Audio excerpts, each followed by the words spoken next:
Hello, everybody, and welcome to the Gaming Lounge Podcast, episode 80. Once again, I'm your host, Sebastian, and as always, I'm joined by Dory. How you doing, Dory? Hello. I just want to apologize for my hair this episode for all of our video inclined listeners. I just woke up from a nap. I went today to the Massachusetts Independent Comic Expo, which I always go to every year with Kim. And it was a great time, but I was very peopled out. It's very warm and claustrophobic and lots of people. So, very tired from that. Took a nap, and here I am. But I'm looking forward. We got to talk about some interesting topics today. We're going to talk about a couple of gameplay reveals that happened for Godslayer and a new game from Liquid Swords called Samson. And we're also going to talk about some PlayStation news. Plus, I'm going to talk about one of the best FPS games of the year, Captain Wayne's Desperation Vacation. And Seb's also got a couple games that he's going to talk about. A little indie game called Metroid Prime 4 included. So, yeah, we're going to talk about that. I'll probably rant at some point about why I didn't buy Metroid Prime 4. But mostly it's the price tag if you TLDR it. Yeah, looking forward to talking about all of that. And let's get moving. So let's start with our very first topic, which is PlayStation partnering with Bad Robot Games to publish their first game, which is a 4-player co-op shooter. It's from the game director of Left 4 Dead, and the studio was founded by J.J. Abrams. And so Bad Robot Games, like I said, started from J.J. Abrams. It's going to be a co-op shooter. If you don't know what Left 4 Dead is, it was basically a bunch of zombies on screen. You work together with a team of 4. There would be like a tank zombie, there would be a witch zombie, and all that. And it was one of the funnest games ever made. Left 4 Dead 1 and 2 were fantastic. And J.J. Abrams, you know all about him. Likes to do twists in his movies, and Loves a good lens flare. loves the lens flares. His movies are very bright. They blast you in the face with Yep. particle effects and lens flares, and he loves to do twist, and a lot of times his endings don't pay off really. I think he sets up mysteries really well, but then I don't think the mystery is ever very good at the end. Yeah. Yeah, and I think that definitely showed in the Star Wars sequels, especially the ones he did. More so the third one. More so the third one. Yeah. Yeah, for sure. All right, so obviously we don't have any gameplay of this. There's really nothing concrete to see or talk about, but I just wanted to talk about it only to get your thoughts on it. Like, are you interested in something like a Left 4 Dead game, another one, or how are you feeling? Yeah, I mean, it feels like at this point, let's see, we got Back for Blood, which was like a spiritual successor of the Left 4 Dead series.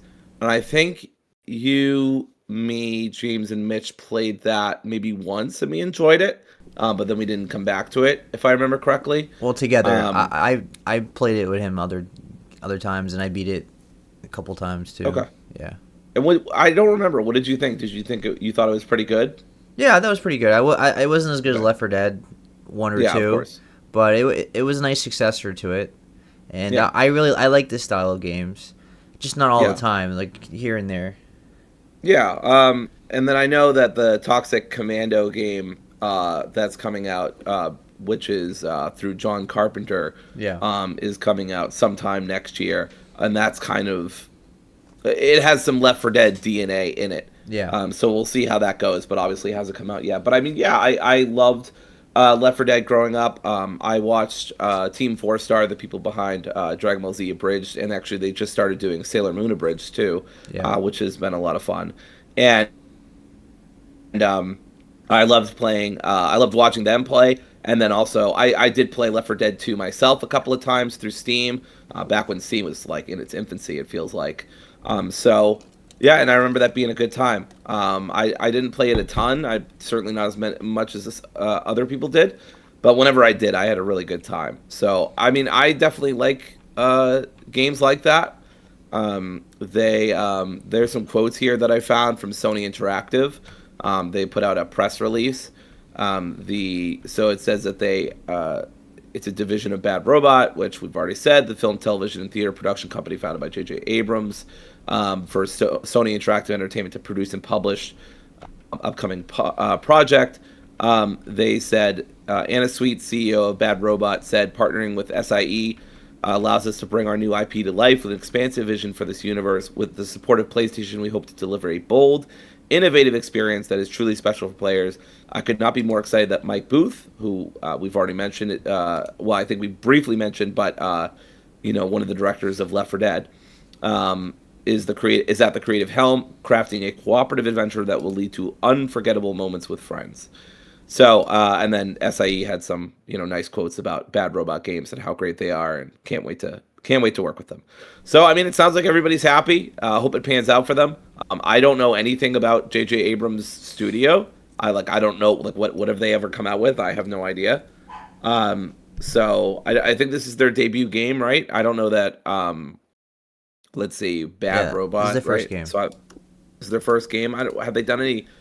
I presume that they've done films. Let me see if they've done anything. Okay, yeah, they've done a lot. So they did Cloverfield, which was a great movie. They did Star Trek movies. They did. Oh, okay. And I like the first Star Trek movie. Of course, they did The Force Awakens, which I still think is a great movie. They did all three of the Cloverfield movies. Mission Impossible. Yeah. Mission Impossible. So that's cool. So yeah, I mean, it's a well established series. Of course, they did Lost. I was going to mention Lost earlier when we were talking about twists that don't really work out. That's a pretty infamous one. I think I got to season 3, and then Kim and I just kind of got burnt out Lost on is, how intense that series was. Yeah, Lost is a perfect example of what I'm talking about, where he sets up really good mysteries, and then the ending doesn't pay off. That's the perfect example, I think. Oh, they did Westworld. Oh, I loved Castle Rock. They did Castle Rock. That's cool. Yeah, but this is the first time making a game, so just curious if they can translate that to a video game. Yeah, for sure. But it is a well-established studio, of course, and J.J. Abrams has been doing a lot. I doubt he'll have much to do with the series or much to do with the game, but it's cool that he's helping fund this kind of thing. So I'm not gonna say I'm super excited for it, but I'm looking forward to seeing actual gameplay and any kind of news about it. Yeah, although it's interesting that they went for a more multiplayer focused game, considering usually when movie companies make games, they tend to do more of a cinematic Hollywood style game and narrative focused. This is a pure multiplayer, right? So. Like the Captain America Black Panther game that is probably never coming out. Well, it should be next year, I hope. Yeah, hopefully next year. All right, let's move on to The God Slayer, which is an open world RPG. We got to see 9 minutes of gameplay, and it's Avatar: The Last Airbender game we've always wanted. Because if you know anything about the Avatar games, they've always been complete garbage.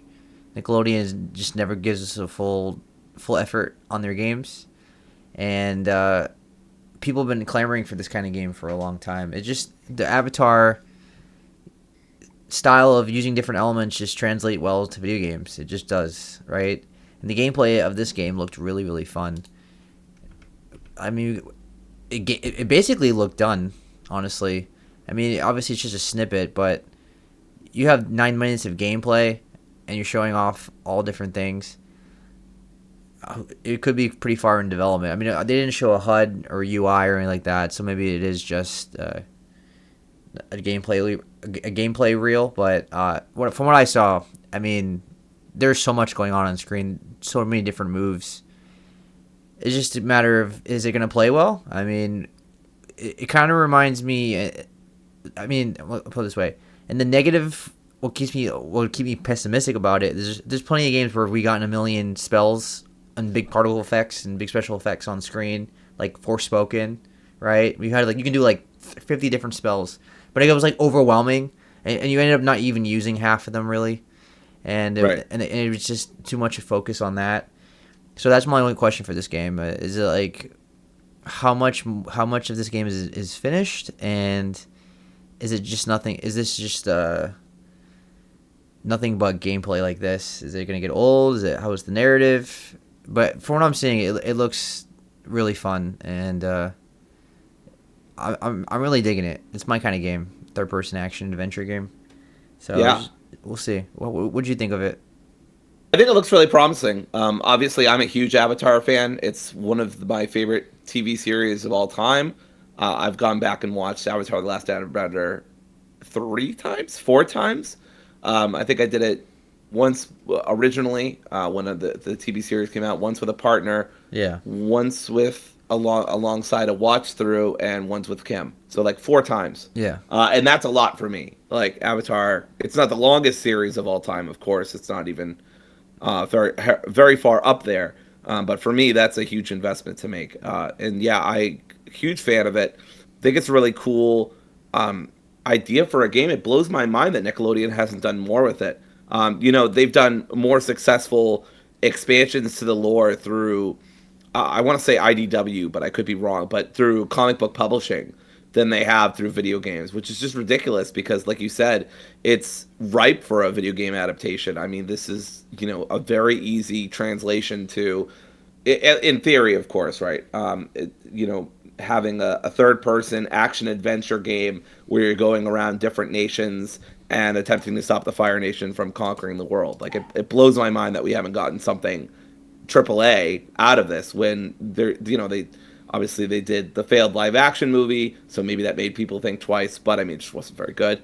And I think they're doing some new projects now to continue the lineage of Well, Avatar. So, yeah. but anyway, this is obviously not Avatar, although it's very inspired, possibly by some of what it does. Yeah. And so you've got water bending, you've got this guy like turns people into icicles at one point. There is you can like turn you can of course you can like punch and kick with the fire. He starts off like doing a lot of fire, and then eventually you can transition into air bending. I'm basically going to call it. Now I don't know how you go from one to the other, right? Is it going to be fluid? Do you have to press a bunch of buttons? Like Seb said, there's no UI, so we don't know exactly how this goes. You can also pick up weapons that enemies drop and then use them on other enemies. You can use this like big steam hammer that Yeah. a big enemy uses, and then you beat them and you take it. There's this cool scene too where you could pull. I felt bad for the Warner brothers and the Warner sister, but you could pull down this big, huge water tower kind of thing. And yeah, the water effects weren't bad. I've seen worse water effects, Yeah. honestly. And just like do this and then turn the enemies into ice. So yeah, this game mixes up steampunk and Eastern fantasy vibes. So it mixes like it's like China, but there's it's kind of like it's exactly how Avatar was, right? Avatar always had an element of steampunk to it because there was technology and stuff like that in the original Avatar. And you play as Chang. That's the main character. He's an Elemancer who can use multiple elements, and the story is about fighting back against gods who wiped out most magic users. So he's in this. So you're not fighting a Fire Nation in this one. You're fighting against gods. So pretty cool concept. China is killing it with these big cinematic games. I mean, this game needs some polish. There's some problems with it, but for the most part, it looks really fun. And at the very least, it should be a fun game to play. I mean, it looks exciting. So we'll keep an eye out on it. It's coming out on PS5, Xbox, and PC, and there's no release date yet. All right. I do want to highlight a couple things. Go. Yeah, right before we close, I know that was a perfect transition to close. But you can also, like, this is one of the coolest part. You can pick up, like, the pieces of the ground, the concrete ground or whatever, the walkway, and basically, like, use that to shield yourself from incoming fire. So I thought that was super cool. And then, like, you can turn a whole group into frozen figurines, and then bring all that earth up and then ride it and then smash into them. I mean, it's really cool. So yeah, the game has a lot of promise, but like Seb says, there's problems here and possibilities of stumbling. So I will wait until I see more developed gameplay. Even in the top right, it says in development footage.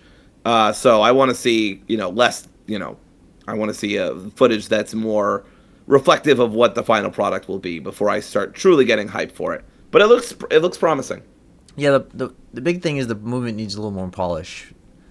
But considering how they showed this much, maybe it's, like I said, not far away in development. Maybe next year, maybe 2027.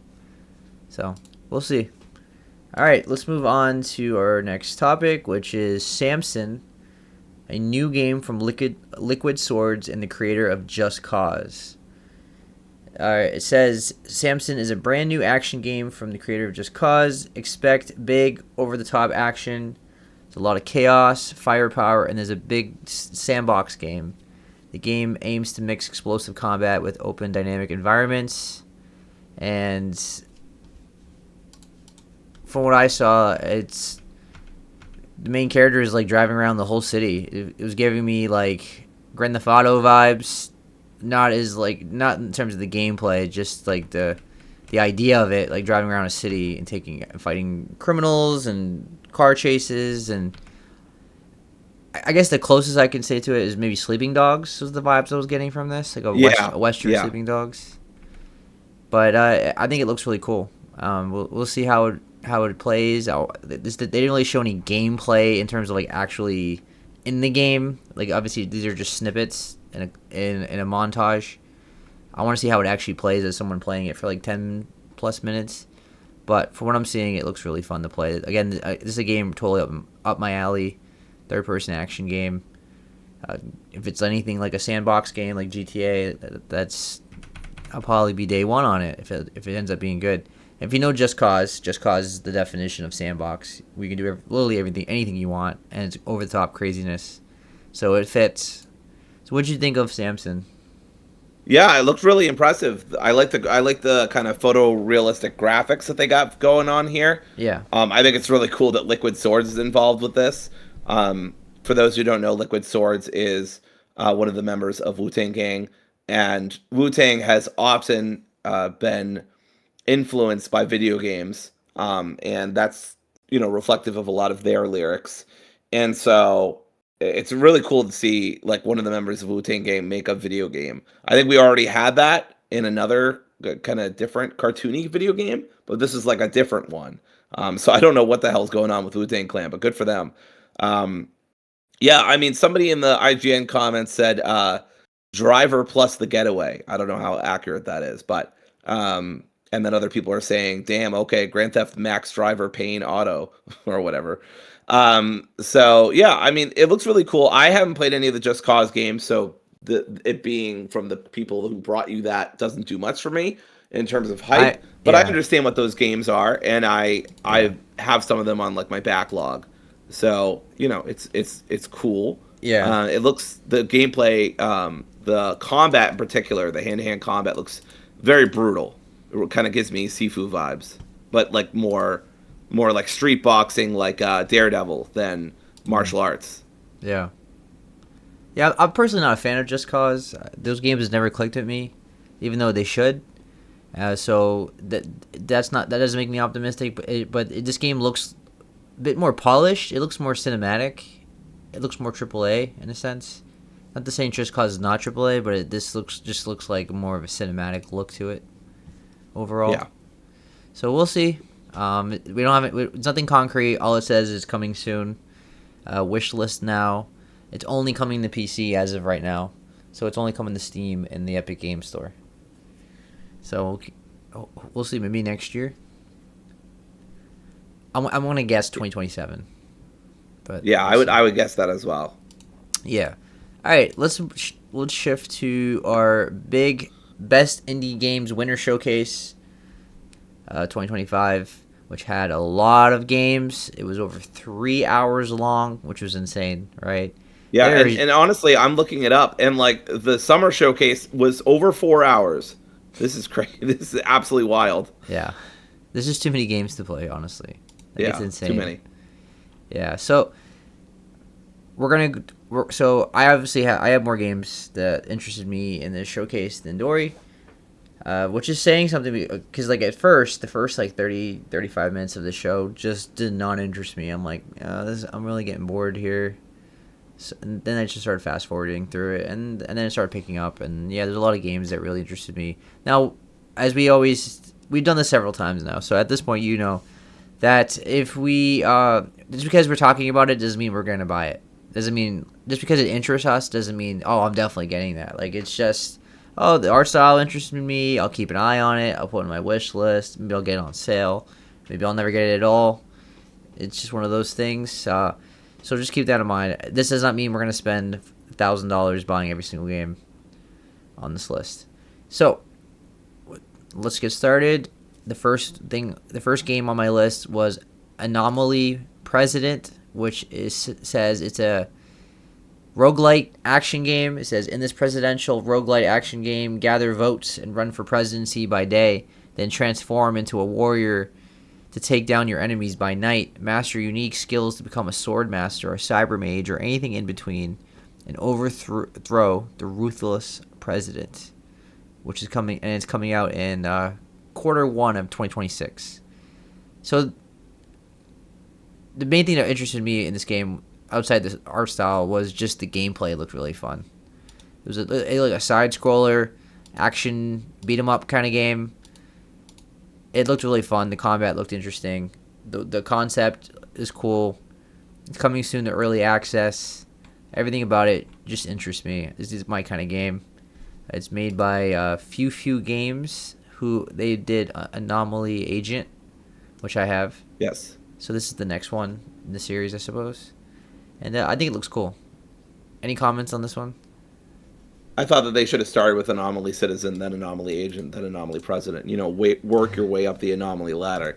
Yeah, I mean, this looked cool, but I'm very picky about my roguelikes, and even pickier about my presidents. But not here to talk politics. But yeah, it looked cool. I don't know. I don't know a lot about this series because I never played Agent. I did check out, like, I saw that Seb had it in his library, so I did look at it and I considered it, adding it to my backlog, but I'm actually not sure where it is right now. Is it in my backlog or yes, it's in my backlog. So I was like kind of on the fence about it. If I get around to it, I get around to it kind of deal. But yeah, I mean, it looks cool. It looks very polished. I like how the graphics are. I like the concept of it. Just not sure the gameplay would really catch with me. Yeah. So let's move on to the next game, which is Dancing with Ghosts, which on Steam it says a cozy, wholesome narrative about a young teen girl who befriends a ghost that only she can see. Weighed down by the death of her parents, the girl finds healing through friendship, dance, and helping others. Created to share the message of joy and appreciation for the gift of life. So I really like the art style. It's cute, very cute. I like the dialogue.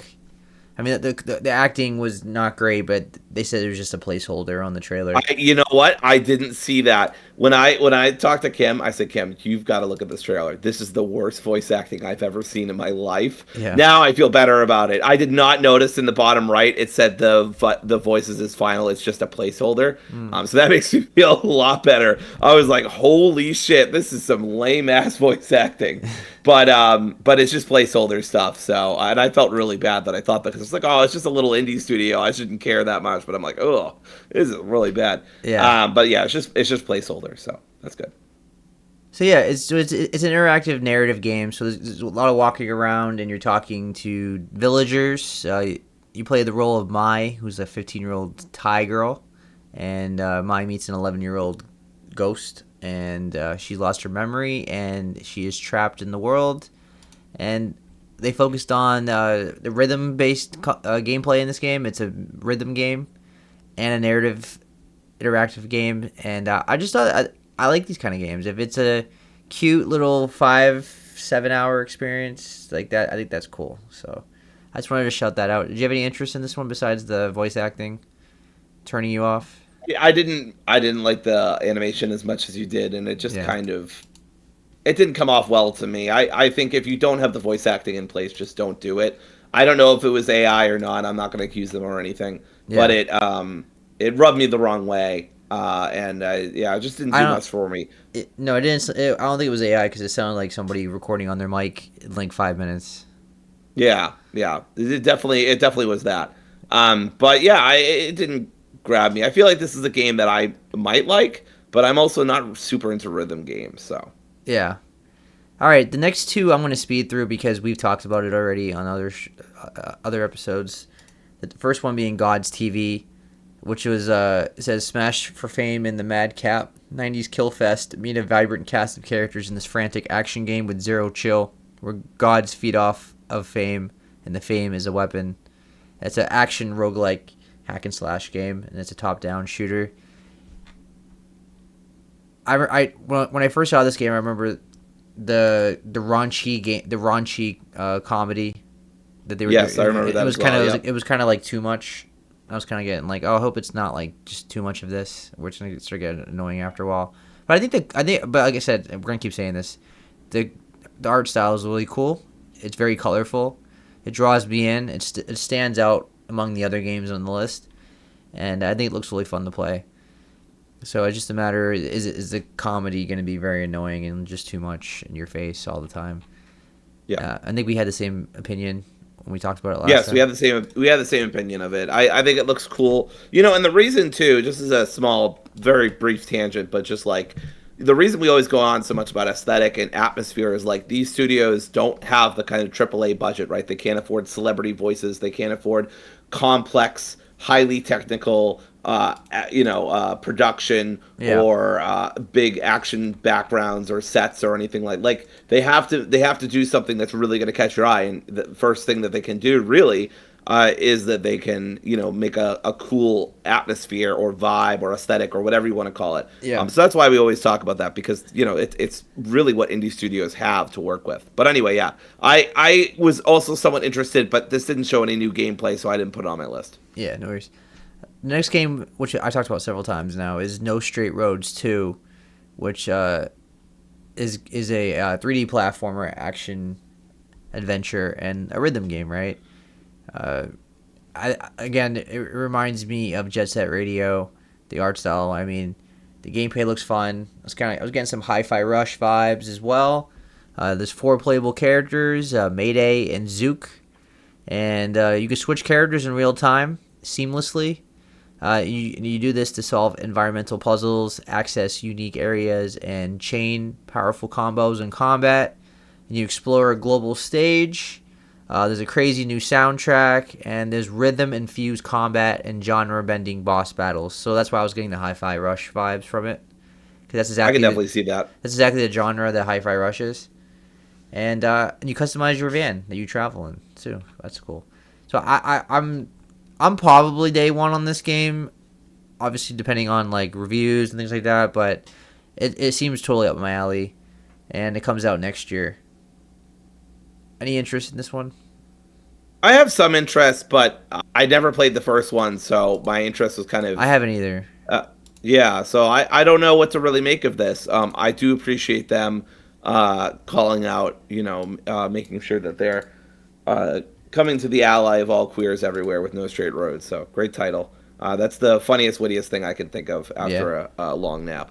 But yeah, it looks cool. Obviously, I got those Jet Set and Hi-Fi Rush vibes as well. So it looks yeah, cool, but I need to see more gameplay, and I would need to see reviews. So I'm just right, too trepidatious about it. right. All right, Dory. What about some games in All your right. list? What's your Sure. first one? So some of these games, and Seb and I have said this many times, and I'm gonna just repeat it. Being and becoming is apparently, and I didn't even know this. I don't look, like double check because that would like take me forever. I do it during the podcast because we're talking about it anyway. But apparently, being and becoming is not only a Metroidvania but also a Souls like. So I did not Yeah, know that. Well, I knew it was a Metroidvania. I knew that, but I did not know it was a Souls like. yeah, I was like, it didn't look like that to me. But on the Steam page says that it is a atmospheric Metroidvania set in a kingdom corrupted by a collective dream. Take on the rule of the lucid dreamer, defeat and consume the souls of the corrupted, then use them as weapons to break the world free from endless slumber. Look, it's a Dory classic. I just thought it looked really fucking cool. I thought the combat looked really fresh. I thought the air combos looked really nice. I thought traversal looked fun. I love the kind of retro-esque backgrounds and animations. Am I going to get this? No, probably not. It's probably way too hard and I won't have any fun. We'll talk about more about that later when we talk about Captain Wayne. Not that I didn't have any fun with that game, but anyway. So yeah, I probably won't be getting this, but I'm defiantly keeping it on my list because it looks really cool. Yeah, this is more up my alley, and this was on my list as well. It's a Yeah. Metroidvania, and it's a Souls game. It reminded me of Blasphemous, which I'm sure you Yes. had never played, but No, you but know I'm what it aware is. of. Yeah. So the first thing that really drew me in with this game was the character design of the main character. Like he just has a really cool look, and it's different than anything I've seen in a game. And also, I like the pixel art, which I find really nice to look at. There's a really nice aesthetic to it, and I like that it's fully voice acted and that it has an atmospheric soundtrack as well. It looks like a quality indie game, and I'm excited for it. Let's see who made it. The publisher is Critical Reflex. Developer. Oh, the developer has made. They're the people that made. No, Critical Reflex is the people that published Mouthwashing, and they published. No, I'm Not Human, and things like that. So I could see that, yeah. But I'm trying to see. People that made this game are.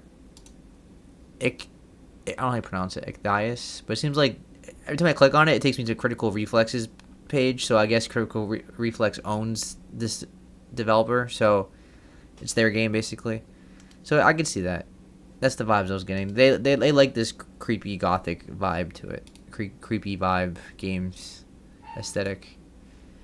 All right, Dory. All right, Do you my want to do another one, and then I'll move on to my game. sure. Yeah, so my next game, again, another game that will be like, Dory, what are you doing? Is Hell Reaper. Look, again, I'm very susceptible. I'm a human being. I'm very flawed. I just thought this looked fucking awesome. It reminds me of those dingy, grungy Flash games that you would play Yes. in the mid 2000s that were so fucking edgy. I loved the blood effects. Yeah. Just how like dark and visceral this game looked. It Yeah. says, "Become the Hell Reaper, an unstoppable force that heaven can't control, and hell is terrified." Look at this. This is edgy shit. Number 101. Conquer unholy hordes and slay grotesque bosses. Forge and master your weapons. Wield cursed magic. Discover ancient relics. Evolve. Every step of this bloody descent into the abyss is yours. This is an action roguelike with dark fantasy and elements, as well as being a bit of a platformer. So, am I getting this? Absolutely not. But I want to highlight it because I love the art style so much. Yeah. I love how bloody and gory it is. I love how fucking over the top edgy it is. Just good shit. Yeah, this was on my list. Again, when I saw this on your list, I was like, why? But it has to be. I knew it was going to be because of the art style.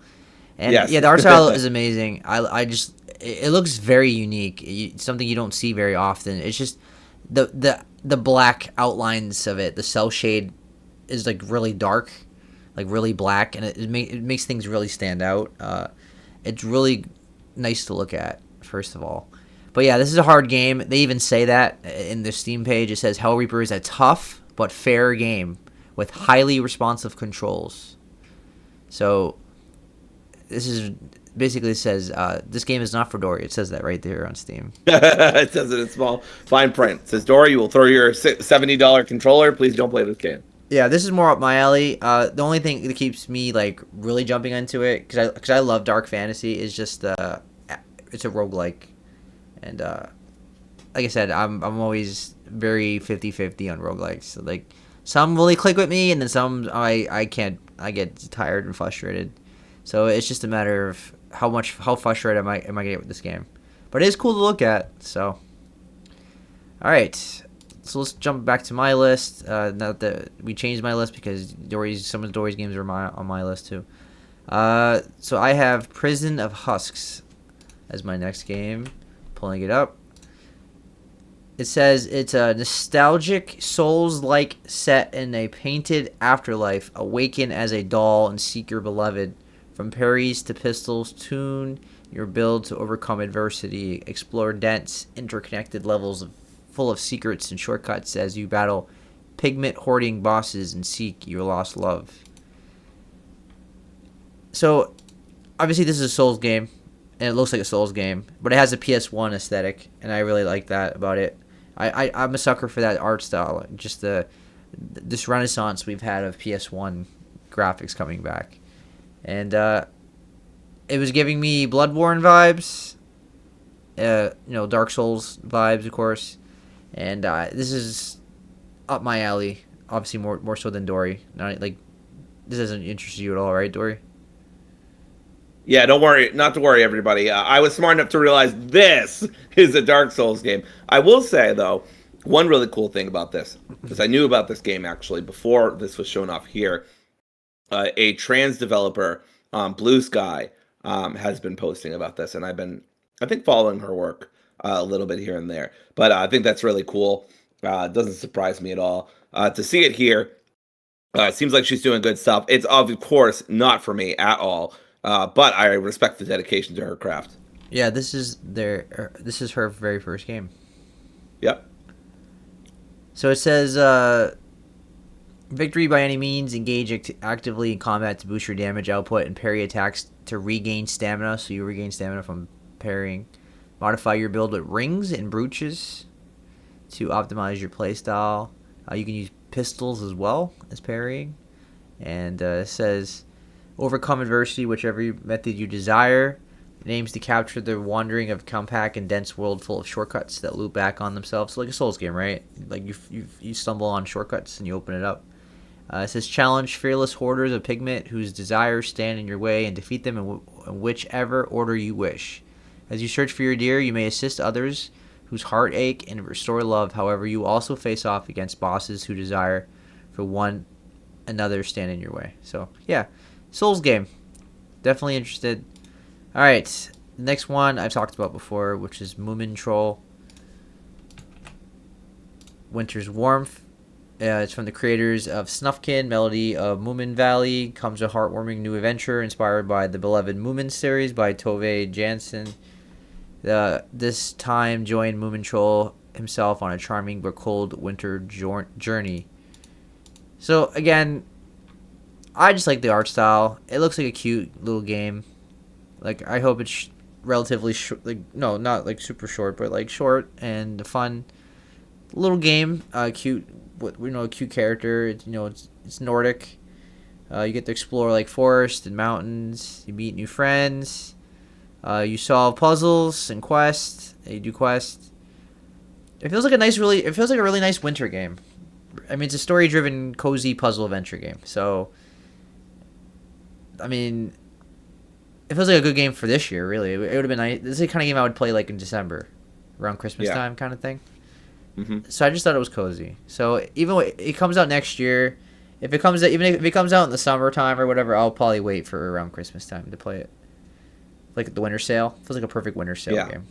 So, any interest in this? This is more up your alley than the other ones are. I know, and I feel like I should be interested in this. Also, I feel like I have to overcompensate for not being interested in this game. Like, I have to pretend that Moomin Troll did something to me really fucked up in the past, and I have some horrible childhood trauma behind Moomin Troll. But no, I'm just not grabbed by it, and I feel like I should be. Like, I feel like this is very whimsical, and I enjoy wholesome games from time to time. But no, this just does nothing for me personally, and I have really no idea why. I just look at it, I'm like, nah, I'm good. But yeah, I totally get being charmed by it. It looks very cute. Yep. All right, the next one is by Lena, Which is also on mine. which is on both. Yeah, so it's on both of their list, and it says challenge Koschei, the Deathless himself, journey to the far kingdom, save your immortal soul, and become a true hero in Bylina, an action RPG with a heavy focus on skill-based combat and a deep narrative rooted in Slavic folklore and legends. So it says you embark on a journey to the far kingdom, and you challenge Koschei, the Deathless, and you to save your immortal soul, and you become a true hero in Bylina.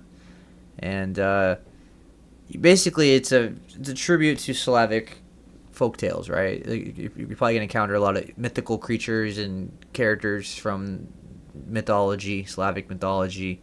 So it says you journey through lands of cities, boasting diverse locales, and the gameplay looked really fun, I think, and there's a huge variety of weapons and spells to use. The creatures look, creepy looking and cool to look at. I think this is definitely among my favorite games shown at this showcase, and we talked about this before as well. But I think it looks really fun. The aesthetic's really cool. The visuals are awesome to look at. What about this game interested you?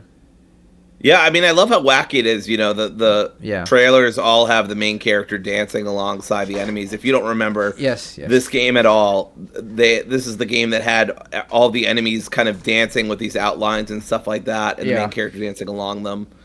Um, and yeah, I mean, it's an action RPG. The game description says that there are some brutal boss fights where every mistake could be your last. I don't know if that's up my alley, but I don't mind tough games every now and then, right? I beat Wukong. I played DMC. I played Ninja Gaiden 4. Yeah. Like I'm not completely against hard games. I don't like difficulty for the sake of difficulty. Yeah. But it looks really cool. I love the art style. I love how the combat looks. I love me a good action RPG. So I'm a little excited for it. I'm not going to add it to my wish list because I'm not that interested, but I was interested enough to mention it again. Yeah, it's in mine, and then Steam says the games that are similar to it is Black Myth Wukong and Kingdom Hearts. So that's somewhere between those two things. yeah. Yeah. So all right, Dory, go ahead with your next game. I've been talking. Sure. So my next couple of games are Mouse Busters. Let me get that up. So by the way, Bylinus says it comes out in 2025, and we only have like a few weeks left of 2025. So either that's like they haven't changed it yet, or it's coming out like really soon. Mouse Busters. In this game, it's a shoot 'em up and point and click action adventure. You explore a haunted apartment building to save its cute and quirky residents from their inner demons in this pint-sized pixel adventure. I thought this was super cute. It looks very basic, but I think it's got kind of a dark, kind of a darkness to it too. Like there's something like more to meet than meets the eye. Yeah. Obviously, excuse me. Obviously, it's a play on Ghostbusters, so you'll probably fight some demons and ghosts and shit like that. There's a shooting mechanic. I saw a Dance Dance Revolution-esque mechanic. You can make food. Yeah, I mean, I think it looks cute. I'm not sure I'm gonna buy it, but I wanted to shout it out just because I liked the mixture of wholesome and dark. Yeah, I didn't put it on my list, but it is pretty cool because it's a mix of different genres. It's a shoot 'em up, and it's a puzzle game, and it's a point and click game, and it's an action adventure game, and a rhythm game. So it's like a mix of a lot of genres, and it has a lot of narrative and dialogue as well. So it looks like a cute little game. So something to keep an eye on for sure. All right, do you want to do another game, or do you want me to do? Yeah, I'll do another game. It's on both of our lists anyway. Okay, go ahead. So I'm not sure I'll be interested in this, but it is a retro PS2 style horror action RPG about a frustrated executioner in the late 17th century. This is No Vacation for Executioner, which has got to be the sickest title I've ever heard of. He ran away from the gallows. It aroused a riot of monsters. He had to clean up this cruel mess and find out the truth of this crazy world. So, wow, what a description. I just am in love with this very gritty, ugly aesthetic. Now, that doesn't always do it for me. That's been a big thing lately. But here, I think it really works for me. It's very gray and grim, and I appreciate, just how much they committed to it. And it makes all the other colors, where there are some, like blood or birds or people's clothes, really pop out. Yeah. Yeah. It reminds me of Nightmare Creatures on the PS1. Did you ever play that back in the day? No. So it's very similar to that. Same art style, same graphics, similar gameplay. And it also reminded me of Bloodborne, like a PS1 version of Bloodborne. It has a very gothic vibe to it. Yes. Yeah, I thought it looked really cool, and it comes out in March as well.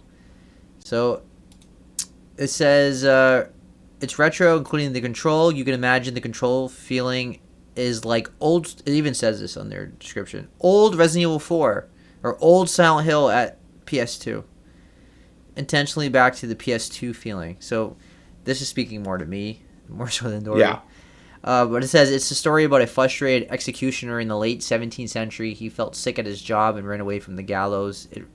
It aroused a riot of monsters. He had to clean up this cruel mess and find out the truth about the gloomy oil of this crazy world. The person who wrote this is English is clearly not their first language. Kind of Yeah.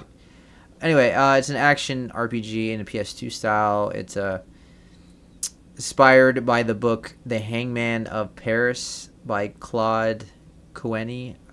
I'm not even going to try to pronounce the other thing. It's like way too European for me. I don't want to butcher someone's name. But the art style is really cool, and the battle system is really cool.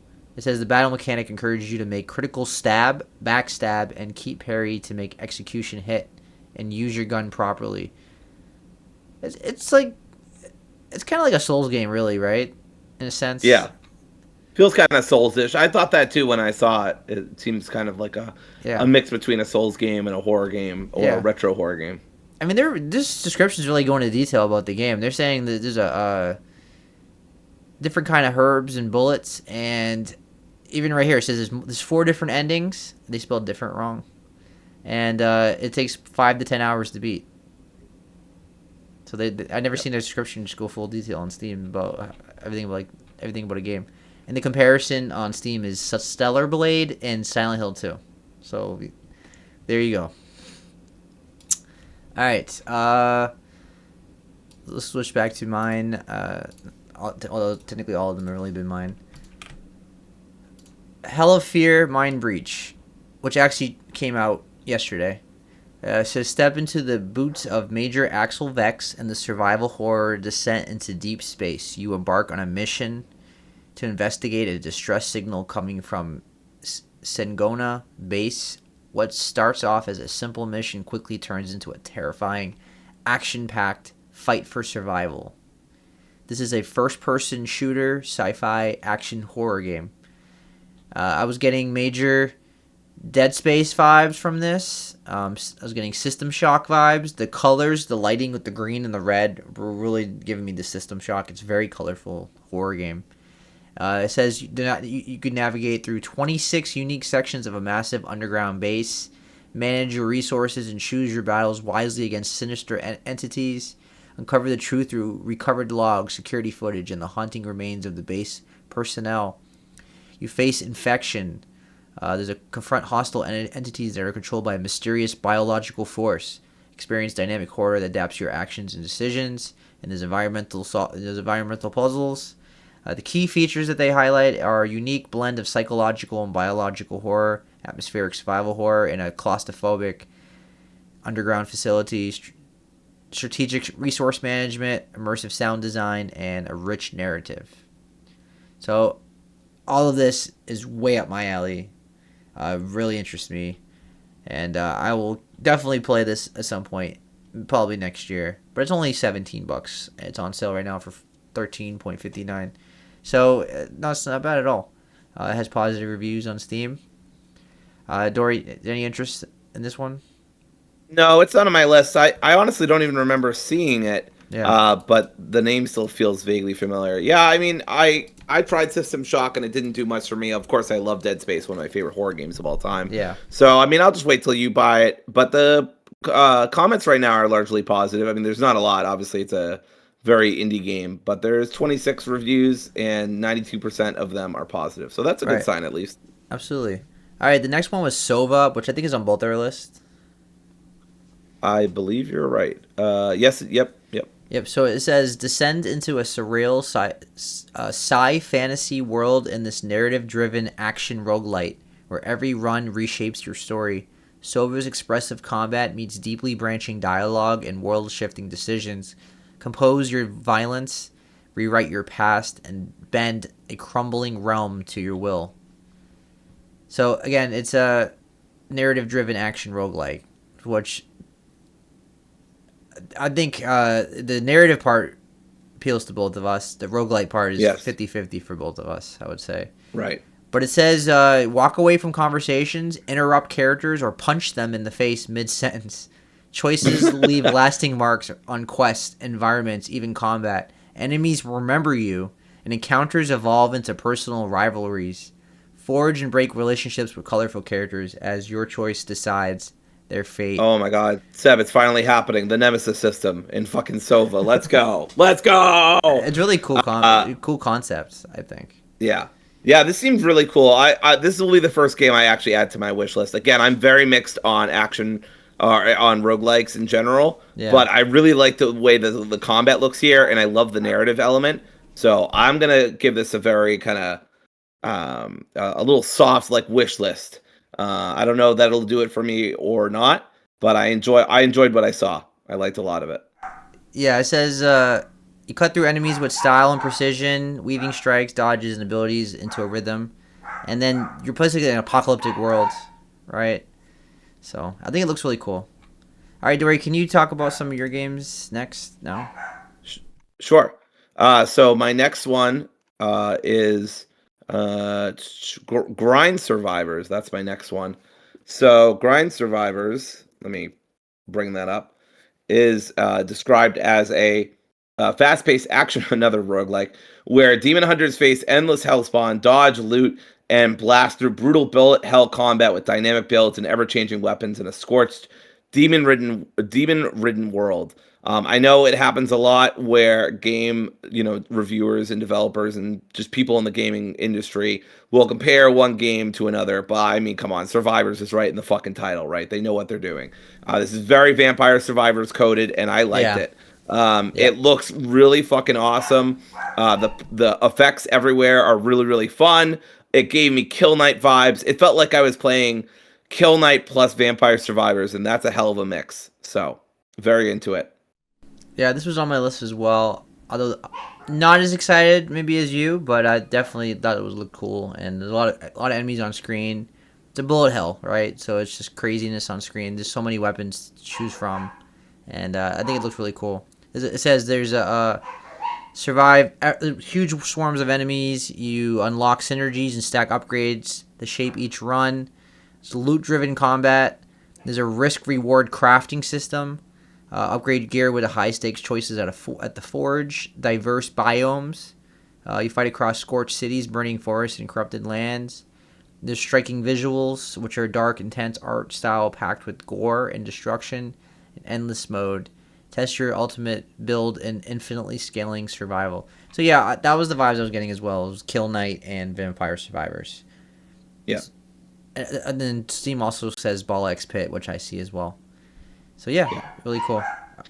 Next game, I swear, eventually we'll get the games that I should be having on my list instead of games that I just think look cool. But look, I've got Metal Slugitis. Okay, I kind of miss the days where I would play these like very simple. I say simple, but very simple feeling games where you would do a tiny bit of platforming and then do a bunch of shooting, and it was very cartoony.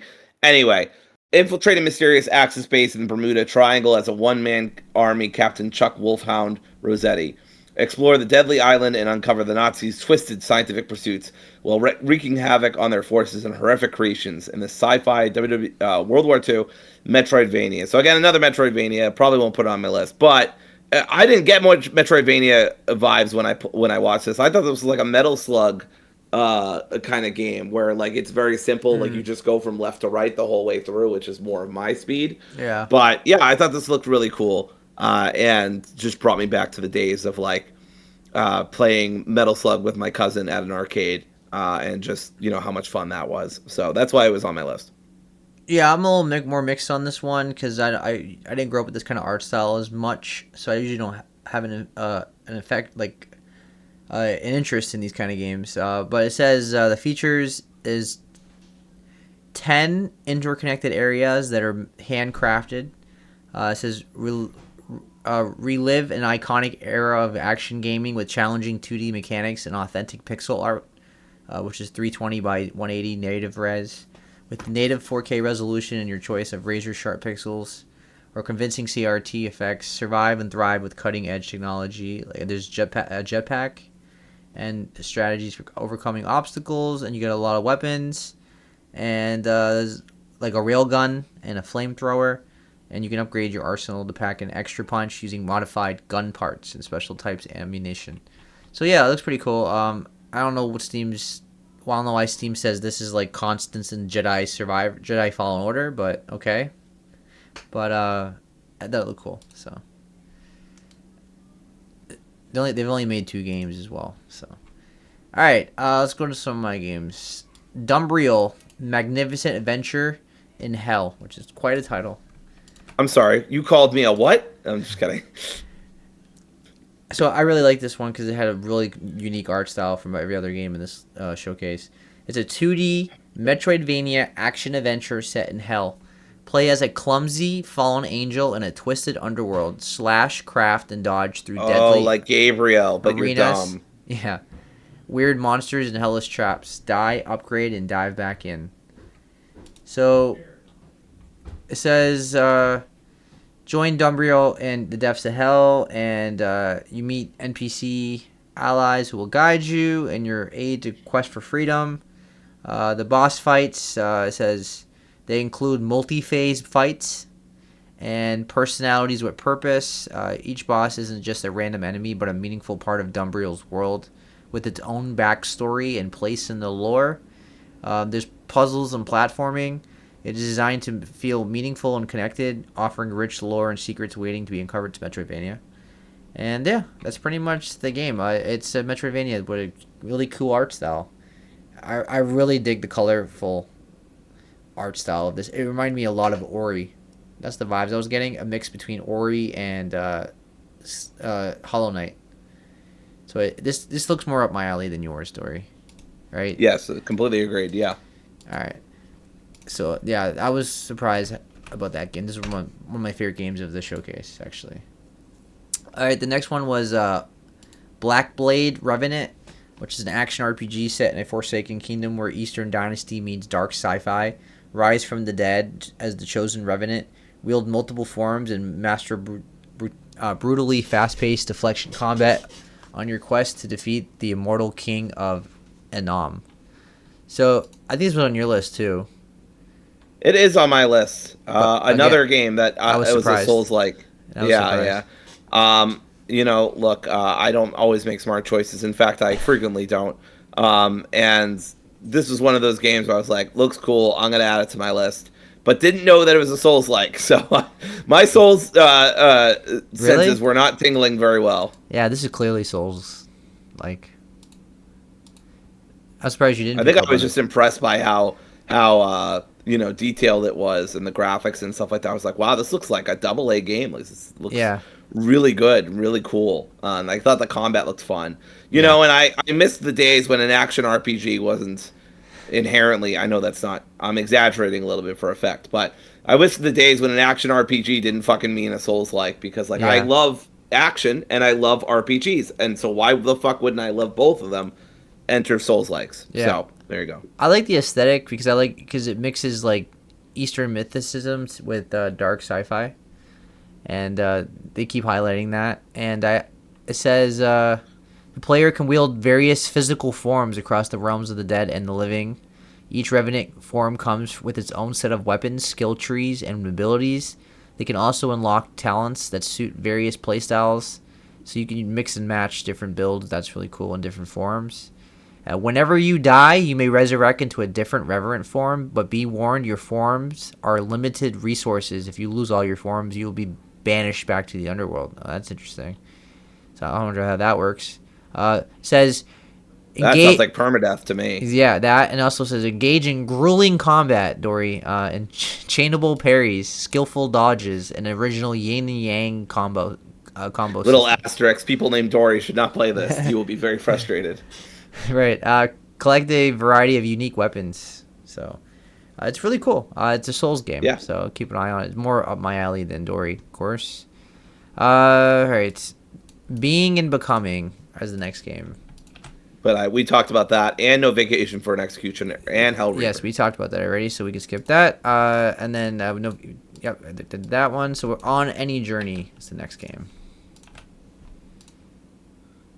Which the big thing was the art style for me. I thought it was because it was a mix of everything. They really highlighted that too. I was getting like Cuphead vibes with it, and among other games.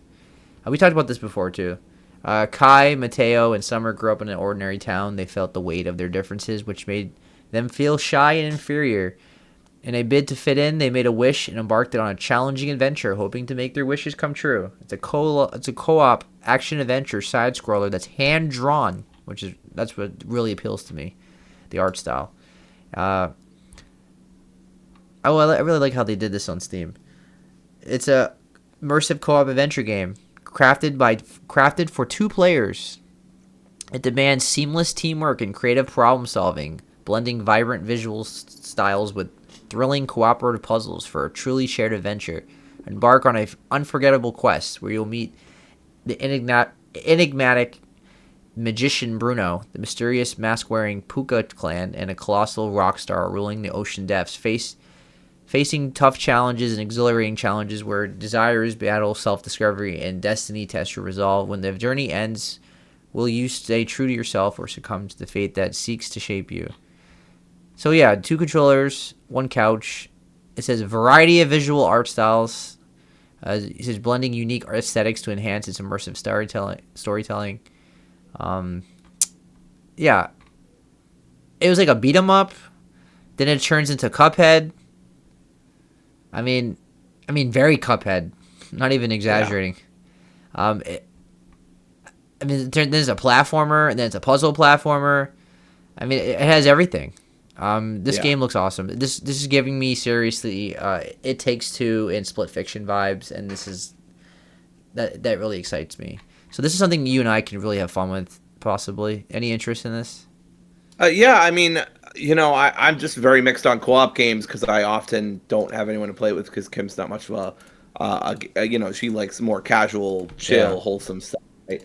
But yeah, if you bought this, it got good reviews. I'd give this a shot as long as it's not too punishing. I don't mind side scroller stuff. I grew up on that. I don't mind the shooter elements too. So as long as it's not difficult like Cuphead, I don't mind those sections at all. Sure. And even Cuphead, I remember I did try it. I don't think I even got past the first boss. I think I was doing co-op with a friend there.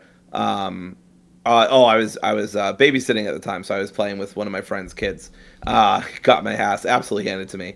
Yeah, I mean, it looks like a lot of fun. I'm very mixed on co-op games, so I didn't put this on my list. But if you check it out and it gets positive reviews, we could definitely give it a shot. No worries. All right, the next one was Barcore, which is a fast-paced. One of the best titles in the whole showcase. I was surprised you didn't have this on your list, honestly, considering much as a dog person. I love dogs. Yeah, but Barcore is a fast-paced stealth action platformer where you play as Agent Thunder, a tail-wagging canine with a knack for parkour, gadgets, and barking at villains. Join a secret organization to stop evil schemes in a world full of charming absurdity. I mean, it's a dog with a jetpack, so how can you not want to play this? I mean, there's literally wall running. The dog is running on the walls. I do think this is very cute. That you can pee on the enemies too. I think it's very cute. And obviously, I'm a huge dog person. I love my baby Xena. But yeah, I don't know. Stealth games I'm very mixed on. So that's I think the part that kind of like made me go but I do think it's very cute, very charming. Yeah, I mean there's some stealth, but I think this is like a lot of the gameplay that they're showing is like you're out in the open. I would describe it more as a third person, not third person, a platformer, 3D platformer is what I would describe it as. This is more up my alley. This is like kind of like Spyro. Ratchet and Clank. Yeah, the platforming element as well. So that plus the stealth, I just wasn't sure enough. If it gets good reviews, I might check it out. Again, I love dogs. I love this title. I love how absurd and ridiculous this is. The combat looks fun. Yeah. So I'm not like down on the game necessarily, but there are too many elements of it that made me go, maybe. Yeah. All right. Well, I think it looks cool. I'll keep an eye on it. It's on my wish list. All right. The next one was Strange Brew, which is on both of our lists. Right. It's a cinematic 3D action platformer with intense chases that feel like a zombie movie. Run to evade, throw beans to distract, and use environmental traps to slow, smash, or zap the hordes. Expect a non-stop mayhem, absurd story beats, screaming laughs, as you play as a duck mascot with a coffee addiction. So Dory, why was this game on your list as well? I fucking love this trailer so much. This is just fucking ridiculous, and I love it. This is what video games should be. Yeah, I have nothing. I don't drink coffee. I have nothing I don't that does either. nothing for me. But I love this. I mean, you're in a duck mascot suit. Gave me like Hitman 3 vibes, when you're in the flamingo costume. Yeah, But you could be a duck mascot running away from zombies while the world is on fire. I don't know. It just awakened something in me, and I was like, you know what? This looks like fucking fun. I yeah, don't know if I would actually buy it, but I loved the trailer. I loved how over the top it was. yeah, Yeah, it's just very cute. It's very cute, and similar to Barcore, there was a lot here that I liked, and it felt a little more of a straightforwardly absurd package. yeah. It says drop or throw coffee beans to lure and trick zombie hordes. Be clever. To top the leaderboard, Joe must take risks to orchestrate mass murders for monster point totals. Expect to always be chased and harassed. Swat through the chaos. Leap from tall buildings, and make good use of environmental hazards. So there's a lot of environmental hazards. Like there's a giant boulder following you that you have to run away from. Like there's platforming where there's gears under you, and you just take advantage of that. You get points for killing the zombies using those. They have a black and white mode, which is really cool. You know what this Yeah. reminds me of? And I don't know if this makes any sense, but Burnout, in a sense, those crash challenges that you used to Oh, do? okay. It kind of reminds me of that with all the environmental stuff going on and then trying to top the leaderboard. That was Yeah. that was something I thought of. What I thought of was like some of the PS2 games that I grew up with, or Xbox games with like Stubbs the Zombie or Destroy All Humans, like that kind of Yeah, that's fair. that kind of goofy game. I would rent at Blockbuster and just stumble upon it. I'm really digging this. I'll keep an eye on it. It comes out next year. So, all right, I'll do one more and then you can go to your game. Grim Trials, which is we have Hades at home. But like even though it looks like exactly like Hades, I think it looks cool. I think it looks really cool actually. It says prove your worth, hack and blast your way through the grim trials, explore the afterlife of the academy, a training ground for aspiring grim reapers, befriend fellow reapers, learn from your mentors, and uncover the secrets of your life and love before your death. It's an action roguelike hack and slash dungeon crawler RPG with dialogue choices and a hub world and very cool art style.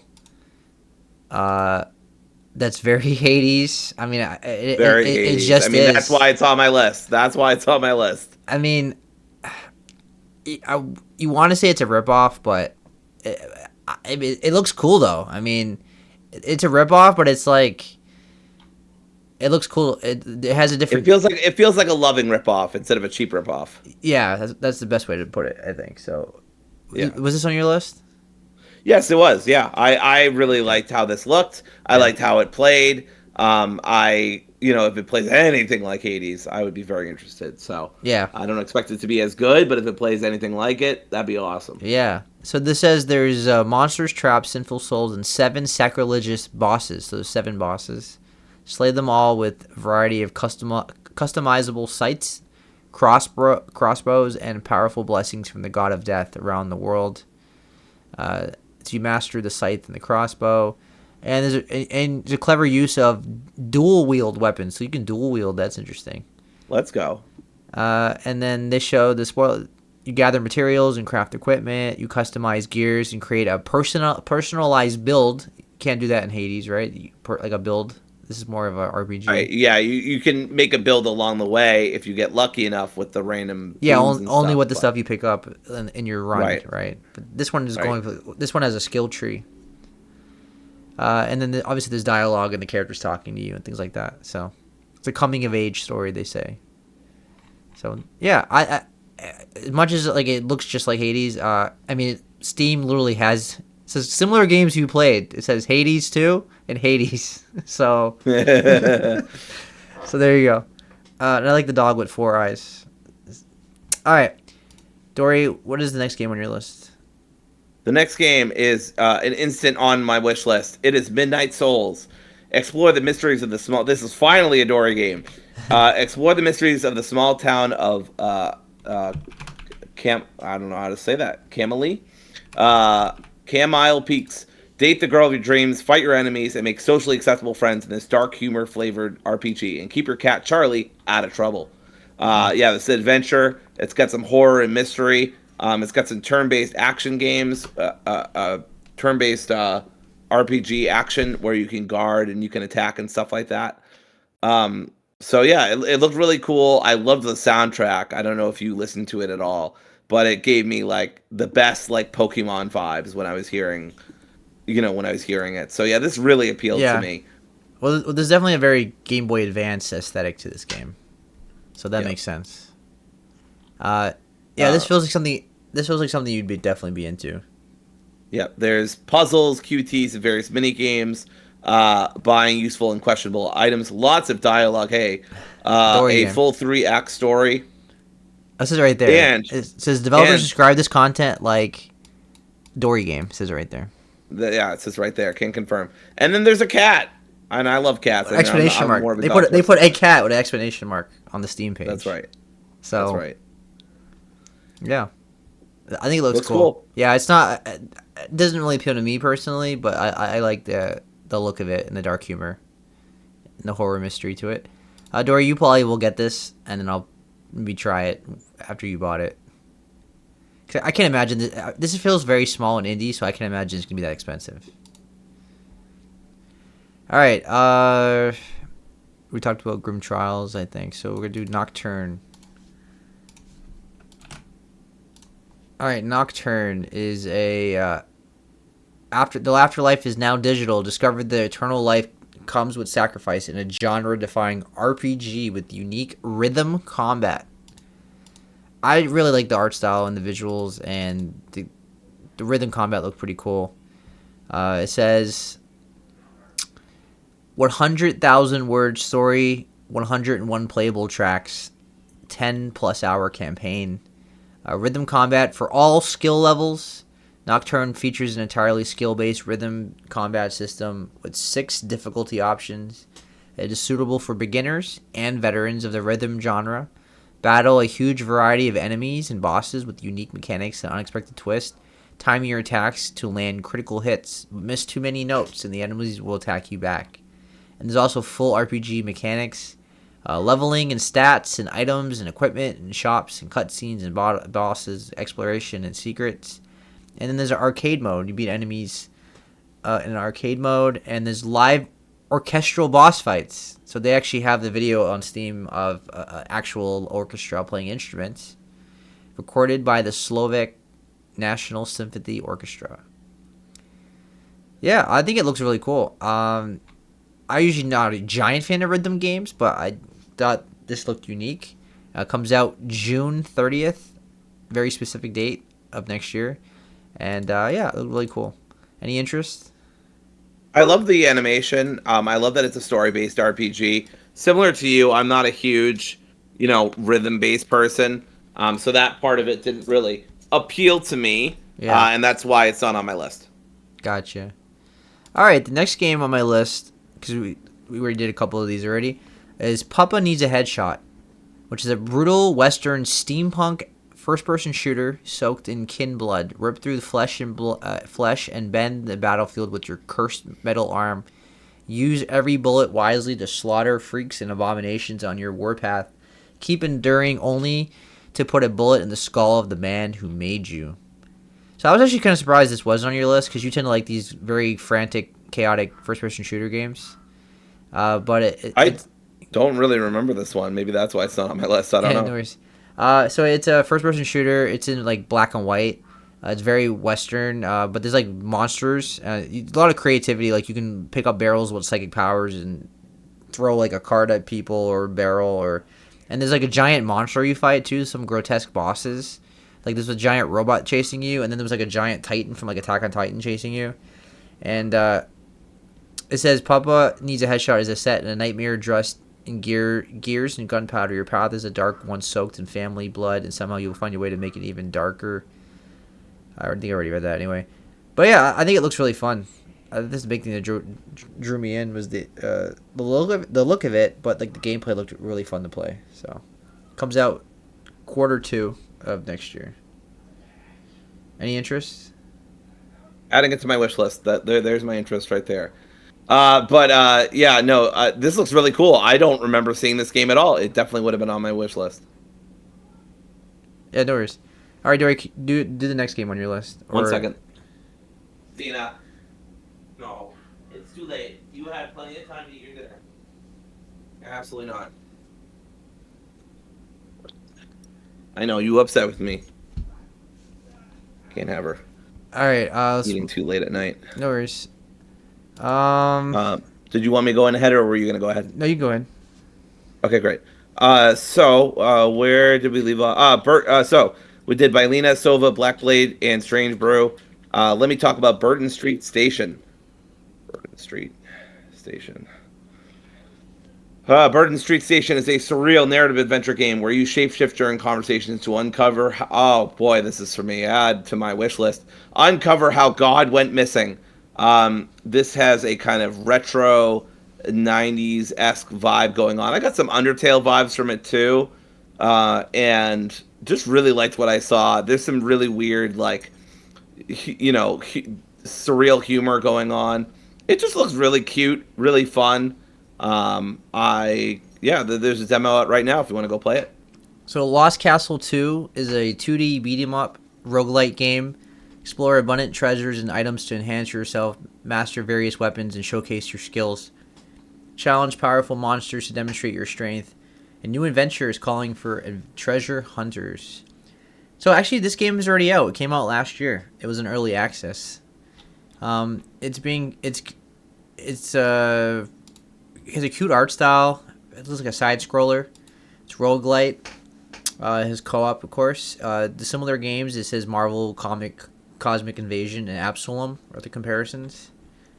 But it says there's abundant amount of weapons and equipment. There's over 200 different weapons and armor sets, that's cool. There's more than 130 treasures with distinct effects. There's a variety of levels and a Black Forest, Abandoned Village, Crystal Mountain, Black Crystal Bridge, Black Castle, and more. There's over 10 unique, powerful bosses that await challenges. So, I think it looks really cool. I'll keep an eye on it. I put it on my wish list. It's very positive on Steam. And the English review, it says the reviews are 813 reviews, so they're very positive. So it looks like it's a good game. So it's something to keep an eye on. Any interest in this one? Not for me. No, it's not my kind of game, really. Yeah, understandable. All right, the next one was Ayasa Shadows of Silence, which is also already out. It came out like 2 weeks ago. It's a dark tale of survival and conscience, blending platforming, puzzles, and haunting beauty. Journey through surreal lands where every choice shapes the fate of a world on the edge of ruin. Will you restore the light or embrace the darkness? It's mostly positive on Steam, but there's only 50 reviews. Came out November 28th. And it's like Little Nightmares. It's a 2D side scroller. It's a 3D side scroller. Very horror atmospheric game. There's stealth. It says the inverted world was once in balance where light and shadow coexisted under the watch of Tas, the Absolute. But now war has shattered the harmony. As darkness spreads, Ayasa must journey through lands ravaged by greed, betrayal, and indifference, seeking the remnants of Tas's light hidden within the realms of love, faith, and hope. This is not just a quest to survive, it is a war of the soul, where the battlefield lies within. So the key features: dark, surreal world, light and shadow mechanics. So use light to reveal paths, activate ancient machines, and push back the darkness. There's challenging puzzles, solve intricate environmental puzzles, unique abilities, and this is a very immersive atmosphere. It's dialogue-free narrative, so there's no dialogue. Everything in this game is visual. All the symbols is visual. The gameplay is, as I said, Little Nightmares is very focused. It's Bramble. The best way I can compare this to is Little Nightmares and Bramble. Any interest in this, Dory? Sometimes you like these games and sometimes you don't, so it's just a matter of... Yeah, say it with me, everybody. I liked it because of the art style. Also want to point out in the first few seconds, that dude who's blowing the cannon, what an ass. Anyway, So, wow, quite a face too. But yeah, I just love the art style. I just love the art style. It looked really nice, but I'm not particularly blown away by like what it's actually going for. I didn't like Little Nightmares at all, and I haven't really liked Inside or Limbo, so I'm gonna pass on this. But I like what it's trying to do. Yeah, this is something I'll definitely get, and it's already out, so I'll just get it when I have time to play it. So definitely interested. Oh, the next game is Rack Reclamation, which is inspired by classics like Doom and Quake. Rack is an arcade style of first person shooter. Mow down enemies one after another and become more powerful the more you kill. Amass a deadly arsenal, discover secret powers, and save your world. It came out already, November 22nd. It's positive, although there's only 11 reviews, so it's very small. And key features: kill streaks. Rack up kill after kill to earn a kill streak. The more damage you pump into an enemy, the more extreme its death. The more time you have to keep your streak going. Resets. Kill enemies a second time by exploding their corpses into giblets to reset your timer. Use your current weapons or your melee attack to slice a corpse to bits. Fast movement. Use your fast movement speed and abilities like super jump to invade enemy attacks and find secrets and treasures. So there's new features. It says new weapons. There's a glue gun, SMG, and railgun. The pulsar will return. The hyper blast, and it's on Unreal Engine 4. So I was kind of surprised this wasn't on your list, Dory, because you tend to like these kind of games. But again, Yeah, I'm full of surprises. you might have just missed it, maybe, because it was so long. The show was so long. Yeah, no, I remember seeing this one. Okay. I just don't think it stood out to me. I don't Okay. think I had a lot of fun watching it. Sure. Yeah, and I just don't think the art style really appealed to me, and yeah, that was kind of it. Um, yeah, Gotcha. it just I don't know. I should like this kind of game because I do like a good boomer shooter, Yeah. but it didn't do a lot for me when I was watching it. No So worries. I got you. All right. The next, I'll do one more game, then we'll get to your game. The next one was Echoes of Mistralia. I think that's how you say it. Discover Echoes of Mistralia. Mages of Mistralia's award-winning spellcrafting system enters a new era. Free Mistralia from the shadows of the past in this action RPG roguelite. Create an infinite variety of spells to save the memory of the world. It's a so again it's a roguelite action adventure RPG action RPG. You craft your own spells, you refine your tactics, and you play as Mazurim, a watcher tasked with protecting the cycle of memories. Explore the lands of Mistralia, meet its lost souls, and face the shadows of the past. Will you save the world's memory before it disappears into the rift? So you craft your own playstyle, and you can choose your own path. There's a huge. It says, discover the world haunted by its past where people are reliving the horrors of their own story. Every path has its own challenges, its encounters, and its rewards. Your journey is yours to command. So everybody has a different playthrough. Um, any interest in this game? Was this on your list? no, it wasn't. I like the art style, but at this point, I felt rogueliked out, so it just didn't Yeah. make it just because of the deluge of other roguelikes. Yeah, that was the big thing for me as well. The art style looked cool, but I don't know if I'd be into this game. I was starting to get burned out with roguelites as well. All right, the next one was Chrono Script: The Endless End, which was on. This one was actually at the State of Play, and this was the indie game that stood out to me. Again, as I said last time, the art style just really is pretty, really nice to look at, and it has a really dark gothic vibe to it. Very, like I said, it's like the other game where the outlines that are the black are really thick, and so it makes the cell shade like really stand out as dark. And I think it looks really cool. Did you have any interest in this one? I don't remember what you said about that one. No, it's not on my list, so I presume not. Okay, no worries. But this is a Metroidvania, so probably not. All right, Dory, what was next game on your list? Next game on my list is Cursed Words. So this really hit my nostalgia glands. So I used to play all the time in middle school this online game where you would do this exact thing. It was kind of like Scrabble, and you would play it on a website, and you would match different words together and try to get like the most points possible. And it just really brought me back to that. So it says from letters to lunacy, curse words is a roguelike chasing ever stronger synergies. Start with simple words like buy or this or game. Haha, very funny. Then use game altering combos to break the rules. Before long, you'll be blah, blah, blah, blah, blah, blah, out of these blah, blah, blah. If you're wondering what that actually is, it's just a bunch of numbers and symbols, and I'm not going to try to say whatever they're trying to say. So it starts as Scrabble, ends as Schrodinger, which is funny because we'll talk about Schrodinger more in a second. But yeah, it's really cool. It looks really neat, and it brings me back to my childhood. So that's kind of why I did it. I just don't see a lot of games like this. So, are you gonna get it, or we're interested, or just well, I mean, it was on my list, so obviously to some extent I'm interested. I don't know if I'm gonna add it to my wish list. Again, my senses were failing me throughout this entire thing because I did not see this as a roguelike when it happened. Yeah. I just thought it looked like a cute little casual puzzle game with a twist. Yeah, Apparently the twist is roguelike. Yeah, I meant more as like interested in like actually getting it, not just like on a list. Like so. Oh, We'll see. I might. I don't know. I'm kind of on the edge here. Gotcha. All right, one game I'm definitely not on the fence on, and I'm definitely gonna get is Mexican Ninja, which is a fast, chaotic, and full of attitude. Mexican Ninja is a 2.5D roguelite beat 'em up where you carve through Narcuzas and Nuevo Tokyo with tight combos with wild spirit powers and Mexican jutsus. Slice, dodge, upgrade, and become the one and only Mexican ninja. So Mexico and Japan have been merged together in this action roguelite side scroller. The features. Okay, so it's you explore the streets of Nuevo Tokyo.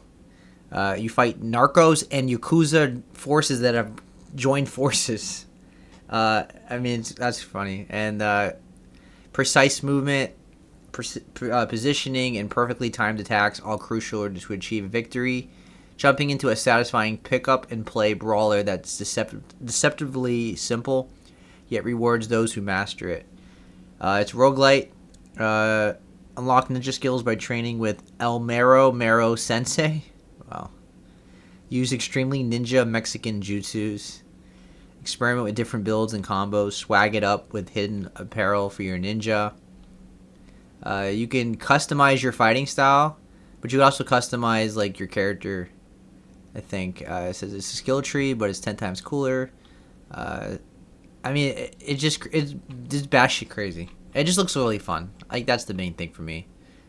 It comes out Q1 of next year, so it's pretty soon. And there's a demo if you want to try it. Any interest, Dory? Yeah, I've seen a couple of trailers for this now. It doesn't really move me much just because of the genre. Yeah, this is more up my alley because I really like beat 'em ups and side scrollers. Yeah, more so. All right, the next game was Origami, a paper adventure, which is like a origami cat, basically. Become a living letter and find your way to the one who still waits for you. Fly, sail, roll, solve puzzles, uncover secrets, and travel through the time and continents. Story, it says, it all began with the archive memory, a place of fading thoughts, unsent words and letters that were never read. Forgotten but not lost. They sleep in endless drawers. I wish they could be a little more descriptive. It's an escape for a long day. A light-hearted, joyful adventure where gameplay can be relaxing, yet sometimes test your skills with light puzzles, chill quest, stunning views, and a mysterious story. So less about the challenge and more about enjoying the journey. Okay, this is more up your alley, Dory, right? No challenge at all. Yeah. Just turn your brain off. No, it's fine. But it's like this is a nice little cozy game, like a little heartwarming game. You play as a cat that can turn into different things. It's kind of like that origami game that I haven't played yet. I think it looks. Yeah, I think it's called Hirogami or something. Yeah, Hirogami. Any interest? I don't remember seeing this one either. But there were so many games that they showed. I'm not surprised a couple went under the radar. Yeah. Yeah, I mean it's cute. I don't know that it moves me a lot in terms of its gameplay. I do like more relaxed games every now and then, but I also like intense games. So I mean, there are two wolves inside me. Gotcha. Talk about your next game, please. Sure. So speaking of Schrodinger, let's talk about Schrodinger Calls. So this is another game that they showed. I'm not going to be able to spell Schrodinger, and Steam is going to be very picky about how I spell this. It's because it So, has I have it on Steam because it has an apostrophe s, oh, okay, and the O is like a different O from a different language. right. Well, it's German, right? Uh, Hello, this is Mary. Oh, this by the way, this is from Shueisha Games. Hello, this is Mary, the last voice you'll talk to. Schrodinger's Call is an adventure game that uses a mysterious phone to connect with souls who cannot die. The main character, Mary, wakes up in a strange room with no memory. The player, along with the bewildered Mary, will save souls. So yeah, I mean, this looked really cool to me. It's got a very kind of very fun art style that I really liked. It's there's a lot of mystery going on. Of course, it's adventure novel. It's choose your own adventure. It's a Dory game. So I think it looks really fun. As soon as I saw this, I thought of you. I was like, oh, Yeah. this is gonna be on your list, isn't it? And Mhm.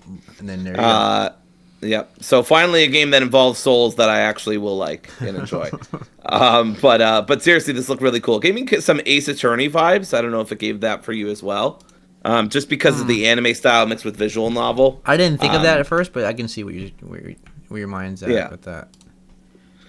But yeah, it looks really cool. So I added it to my wish list. Gotcha. All right. This game was on both our lists, but I think this came on your list after I told you. But Hope in the City, which is a 17-year-old Hope Song returns home from school to find her parents missing. Use Hope's observant eye as an artist to investigate, piece together clues, and uncover a dark world beneath the surface of her peaceful life in this non-linear narrative mystery game. So to me, this game was a Dory game, 100%. Like it just Yeah. felt like everything you tend to like: a detective game, a mystery, story rich, logic solving, that kind of stuff. Like it's everything up. It's I think everything. for me, at first, I didn't really like how the characters looked. Yeah, It's a very odd, off-putting art style to me. sure. But the more I thought about it when you were telling me, I'm like, yeah, it's kind of weird that at least it's not on my. I'm interested in it. But you're right. I mean, a lot of it is stuff that I really like. I think the non-linear aspect of it also kind of scared me away because I was like, okay, like how many branching paths, like. Am I going to get confused and lost? I mean, Yeah. it's called Hope in the City, but am I going to get lost in the city? Am I right? Yeah. But anyway, I'll be here all week, All, folks. all you all you need to Yeah. do is make a noir game starring a teenage girl with angst, and make it a narrative game, and Dory will pay $80, 100%. It's the only game True. Dory will pay $80. It's sad, but it's probably true. Yep. Yeah. I just spent like $10 today on somebody's take on Sherlock Holmes in comic book form. So and almost spent 20 on another. So yeah, it's pretty true. But yeah, I'm interested in it, but this is more a kind of game you would like. I don't know. I don't know if I would like the mystery that much, to be honest with you. Depends how it plays, really. I need to see some gameplay. I mean, there's some gameplay, of course, but I mean, like, actual, like, 10 minutes of someone just playing it. So I'll keep an eye on it. But I actually do like the art style. Not so much the character models, but, like, the lighting. Like, it has, like, a very purple noir feel to it. Like, more of a modern noir, not, like, old school noir. Alright, we're almost done. We also both have Lost in the Roots on our list. Actually, I think the rest of these games we all share them. So Yep. So we can just talk about. So together. Lost in the Roots. Go ahead. It's a 2D adventure with psychological thriller elements exploring guilt and fear. Good old guilt and fear. A young girl wakes in a stranger's attic, lost in the middle of nowhere. Who took her and why? With no way out and something lurking in the shadows. Escape may just be an illusion. I really loved the visuals here. They really were striking to me. They felt hand drawn. Some 3D, just really freaky monsters. I love a good psychological horror. I've said many times over the past few weeks I'm very mixed on point and click games, but as long as they're not too tricky, I don't mind. It's story rich, which obviously appeals to me, and it's an adventure. So 3 out of 4 parts of this game appeal to me. So yeah. Yeah, I love the visuals, 100%. Like, it's really unique. It feels like a 90s feels like straight out of a '90s horror game on a PC, where those games were always like point and click and stuff. I love point and click because I grew up with that in the '90s, and so this is definitely up my alley. I am definitely keep my eye on this game. There is no release date or anything yet, but this is something I'm very interested in. This is one of my favorite games that they show at the showcase. All right, I'll do the last one too if you want. Sure, go ahead. All right, we've already talked about it too, so we'll keep this one short. But this is Rock Beast. Rock Beast is a management sim game. You lead a band of misfits on a roller coaster ride to stardom in the age of MTV, rock anthems, and bad haircuts. Rock Beast is a story-driven role-playing management game that puts you in the shoes of a manager of an up-and-coming rock band. Your job? Take them to the top. So there's an RPG, management, choices matter, story-rich, comedy. It kind of reminds me of BoJack Horseman just because anthropomorphic animals doing mature things. And also that like graphic style kind of reminds me of BoJack Horseman too. Yep. But it looks like a lot of fun. I'm going to finally add it to my wish list. We've seen it a few times now. Yeah, this is something that appeals to both of us. This is very millennial coded, I think. Yes. And I think that it's an RPG, management, and it's choice matter, and it's story rich. And I really like the art style. It's kind of an edge to it, like BoJack, as you said. It's got a heck of a VO cast. People from BG3, Cyberpunk, Horizon, Metaphor, Alan Wake 2, and more. That's wild. Yeah, and you can like customize everything, like how they dress and the guitar, and there's a lot of choices. I'm not usually into management sim games, but this looks really fun. Yeah, this is one of my favorite games at the showcase, and it stood out. Yeah. So it's a good show. I think it was the last game shown, actually, the whole show. I believe it was as well. Yeah. So that was a good way to end it, even though like it's not a gigantic game or anything, but it was cool. So overall, at first it lost me. I was not interested in a lot of the games shown, and then all of a sudden just an endless stream of cool games. But but Dory and I are huge indie fans, so yeah.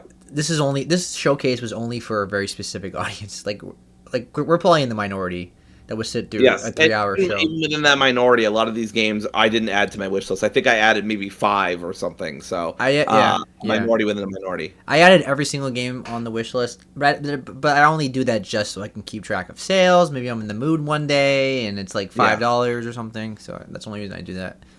I'm gonna play like at least half of these games though. I wouldn't say most of them. I would say at least half, because some of them genuinely really interested me. So. All right. So now we're gonna do our spotlights. We got 3 games to spotlight. The first one being Marvel Cosmic Invasion, and then Dory's gonna spotlight Captain Wayne's Desperation Vacation. And then I will be spotlighting Metroid Prime 4 Beyond. So let's start with Marvel Cosmic Invasion. This is a retro beat 'em up from Dotemu, the people that make Absolem and the Ninja Turtles game and so many other beat 'em up. They're like that's their go-to genre, and they're probably the best at it. I think they do River City Girls too, I want to say, but I could be wrong. I'm not sure. No, that's a different company. But it's similar. All right. So Marvel Cosmic Invasion, it's a beat 'em up. It's a retro beat 'em up, and if it's like old school beat 'em up in the Super Nintendo that I grew up with, I really enjoyed this game. It's not perfect and it has problems for sure, but if you like beat 'em up, retro beat 'em ups, and you missed that era, and you love Marvel, this is the game for you, because this game is first of all, the visuals are really nice to look at. I really like the visual. Like the characters all look really cool. There's a good amount of variety of different characters. I mean, they have Cosmic, Ghost Rider, Spider-Man, Wolverine. They have Dark Phoenix you can play as. They have She-Hulk and Storm and Captain America and Black Panther. So there's a good amount of characters you can play as. All right, so let's see. There's all the variety of different characters. They all play different. They all have different move sets, and it's really cool to mix and match, play different characters for different levels. This game has a lot of replayability. This game is really fun with friends. This is definitely the definition of co-op. I would strongly recommend playing this with a friend. but it's fine by yourself as well. I think the combat abilities are really cool. There's a mix and match of powers and special powers. Like you can make every level feel different, unique. I thought the aesthetic of every level was different. Like it was a nice, cool mix of like cities and then like an alien fortress or a symbiote like Venom level, and then you're like on Asgard, and then you're on like it was like a mix of different things, and I thought that was really cool. And all the boss battles were all like different Marvel villains, and it was a really cool tribute to like '90s Marvel, and I really had a good time with that. There's good variety. You get different heroes, enemies, and environments, as I said, and it hits nice balance. It's not too complex, but enough to be. It has its moments where it gets tough, but for the most part, it's a pretty fun. Just kind of like just have fun and turn your brain off and beat up a bunch of enemies with different abilities. Like it's for Marvel fans and fans of beat 'em ups. If you like the combination, which I do, it's a really good time. It's a very short game. You can beat this game in like 4 to 5 hours, depending on skill, of course. You can probably be shorter if you're like really really good. But I thought it was really fun to play. Like I really enjoyed this. So this was one of my most anticipated December games, and yeah, it lived up to the hype. I really enjoyed this. Dory, any questions about the pros? No, I don't have any questions. Gotcha. So there's some issues with this game, of course. The pacing is a bit uneven. Some missions feel a bit rushed, and then others like drag. I think the enemy variety could have been better. Sometimes the fights loop back on the same enemies or attack patterns. It's just kind of just the same thing over and over again. Some of the powers feel overpowered compared to others. So the balance of this game can be a bit shaky because I think some characters just play way better or just way more overpowered than the other characters. And so you're going to want to prefer to play some characters. Like if you're struggling on a level, you're just pick the one that's more overpowered. But like I like mixing and matching the different characters. Like the whole point of the game is to have fun with different characters. Like I wouldn't just play the same character the whole time. But it's up to you, of course. I mean, Spider-Man was probably my go-to main character because I always play Spider-Man. He's my favorite. But yeah, there's a lack of balance on some of the characters. It doesn't always feel as deep as big budget superhero games. Some combat or story moments feel a bit thin. It's a very simple story. It was cool having like Galactus assist you. Like at first he's a villain, but then like the main enemy is affecting him too. So that was a cool moment. And if you like tight controls or competitive challenges, it can feel a bit sloppy and casual. It's not a major, super sophisticated game. It's very simple. Just have fun and beat up a bunch of enemies with cool Marvel characters and get to see cool Marvel locales and play with your friends and things like that. It's a very simple game, and I really enjoy it. Like I love those kind of games where it's like it knows what it is and just has fun with it. Any questions about the cons? Or any questions? No. This is a game I know I'm not going to want to play, so that's why I don't have a lot of questions. I know what kind of game it is, what it's going for. Yeah. All the stuff you're saying makes sense to me. Yeah, like there's really not much to like talk about with it because it's a very straightforward game. It's like it's a beat 'em up, it's retro, and it's Marvel characters, and that's the whole game. So I really Does it have enjoyed any it. kind of story or anything interesting or? Yeah, there's a story, but it's a very simple story. There's a villain pulling the strings, and all the heroes and villains are getting like possessed by like little parasites, and I forget the name of the villain. I gotta look it up. Oh, always someone pulling on those strings. Yeah. Let's see. Annihilus. Annihilus, okay. Yeah, he's doing a cosmic invasion. But there's a huge variety of different villains, but he's the main villain of the whole game. It's pretty good. It's a fun game. It has an 80 on Metacritic for PC, and it's about where I line with this game. I think it's an 8 out of 10. Not in my top 10 or anything. It's on the lower end of the 8 out of 10 games because I told you before I have a lot of games that are 8 out of 10. So it's not gonna be my top 10. It's not my honorable mention, but I had a really good time with it. I think this is a perfect Steam Deck game, or a Switch game, or whatever. It's a perfect handheld game. So I really recommend it if you like Marvel and beat 'em ups. which I know you don't, Dory, No. but for the people that do, yeah, I think you'll really like it. Although it's $30, so I would probably wait for a sale for this personally, unless you plan on playing a lot, like replaying this game a lot. Because like I said, you could beat this game pretty fast, but it's meant to be replayed several times. So you should get like 10 to 20 hours with it. Don't just like buy it for $30, play it for 4 hours, beat it, and then move on. I would replay the game. So just know what you're getting into. All right, that's that.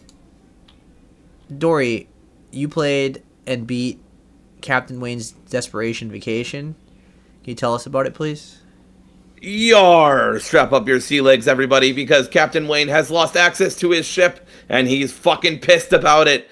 There's a lot of swearing in this game, so I'm kind of, emulating my best Captain Wayne. This game fucking rules. We highlighted it a couple of times when we talked about it, and I was always like, this game looks good. Like, I don't know how good, but it's going to be good.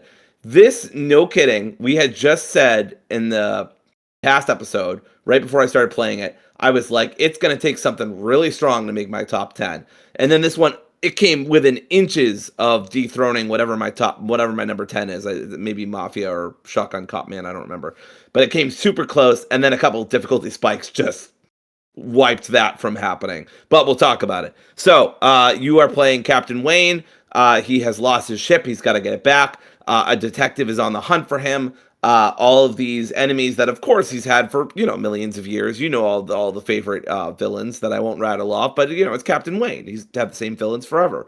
Anyway, and he's got to fight them all so he can get this ancient, powerful relic that he doesn't want to get in the hands of the bad guys.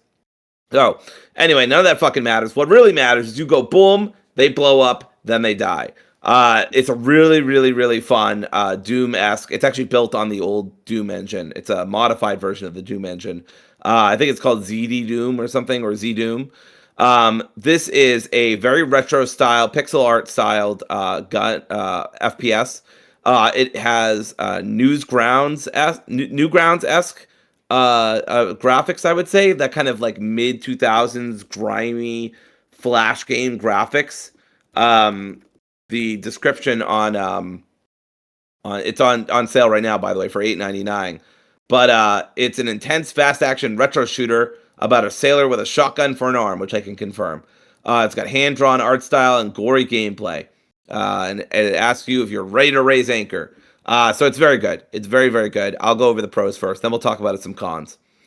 So, as I said, the Newgrounds Flash era graphics are incredibly fun and charming, especially in the cutscenes. I was really struck by just some of the scenes that went really hard for no good reason, really, and just how cool they look. So, just good stuff on the graphics part. Of course, the main thing is the combat, and it's brutal. It's exhilarating. There's this dance of death that you do with everybody on all these islands and factories and on your ship and whatever else. And it's just so much fun. It's super responsive. It's super intense. It's very exhilarating. I don't like hard games when it comes to Souls games, but I don't mind as much hard games when it comes to FPS games. I'm not sure what the fuck the difference is, but like I get into it more. Maybe it's the first person difference. Maybe it's the fact that often these shooters don't have bosses as much, and the bosses they do have usually aren't as tough. But yeah, the guns are really cool. There's some standouts. I guess if you don't want to know, skip ahead by like 10 seconds. But it includes a cannonball that blows up like an RPG.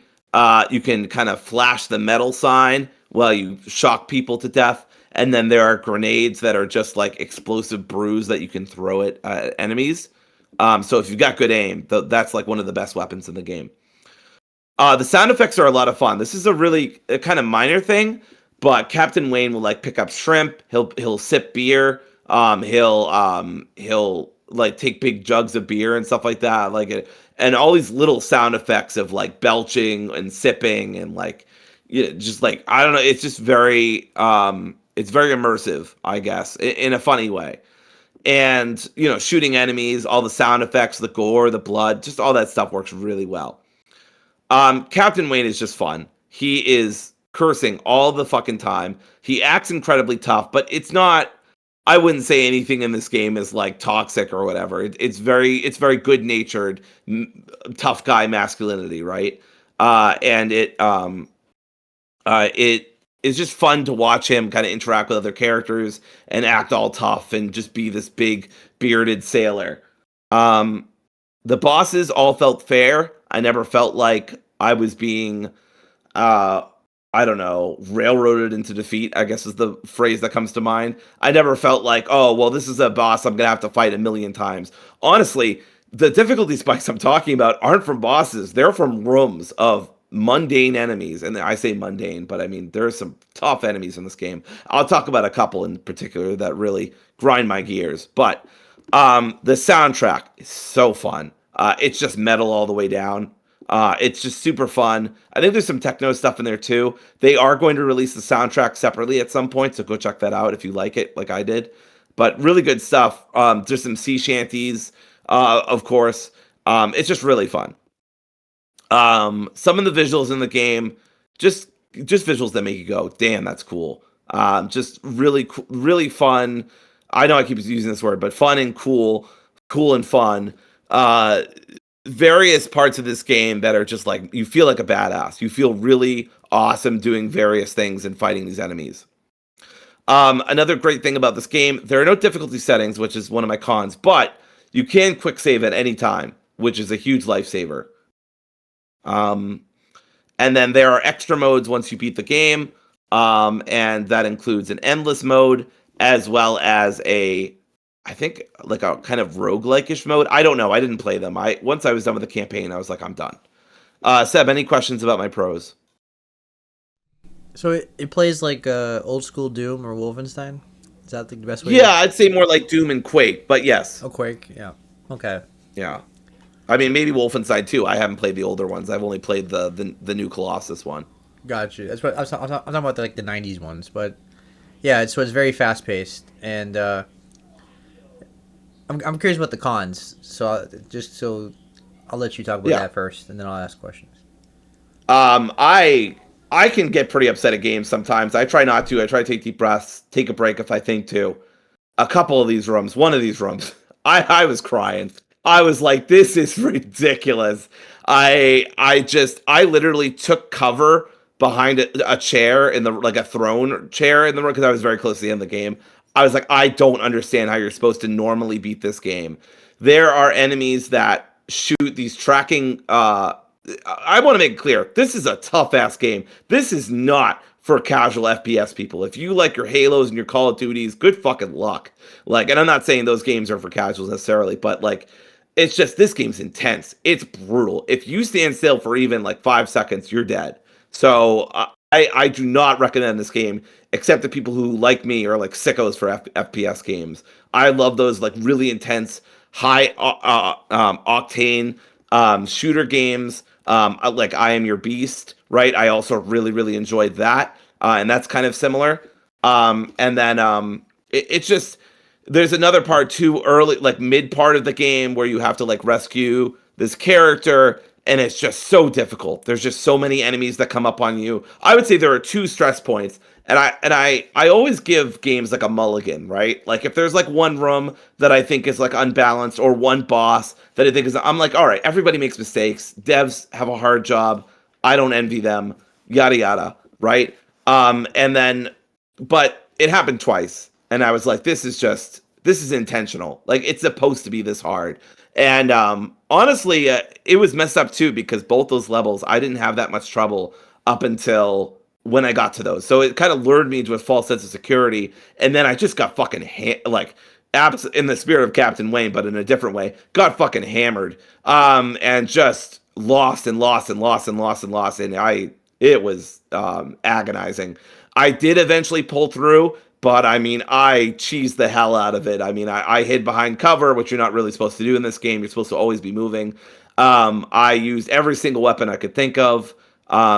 There's this enemy besides the one that fires the tracking shot.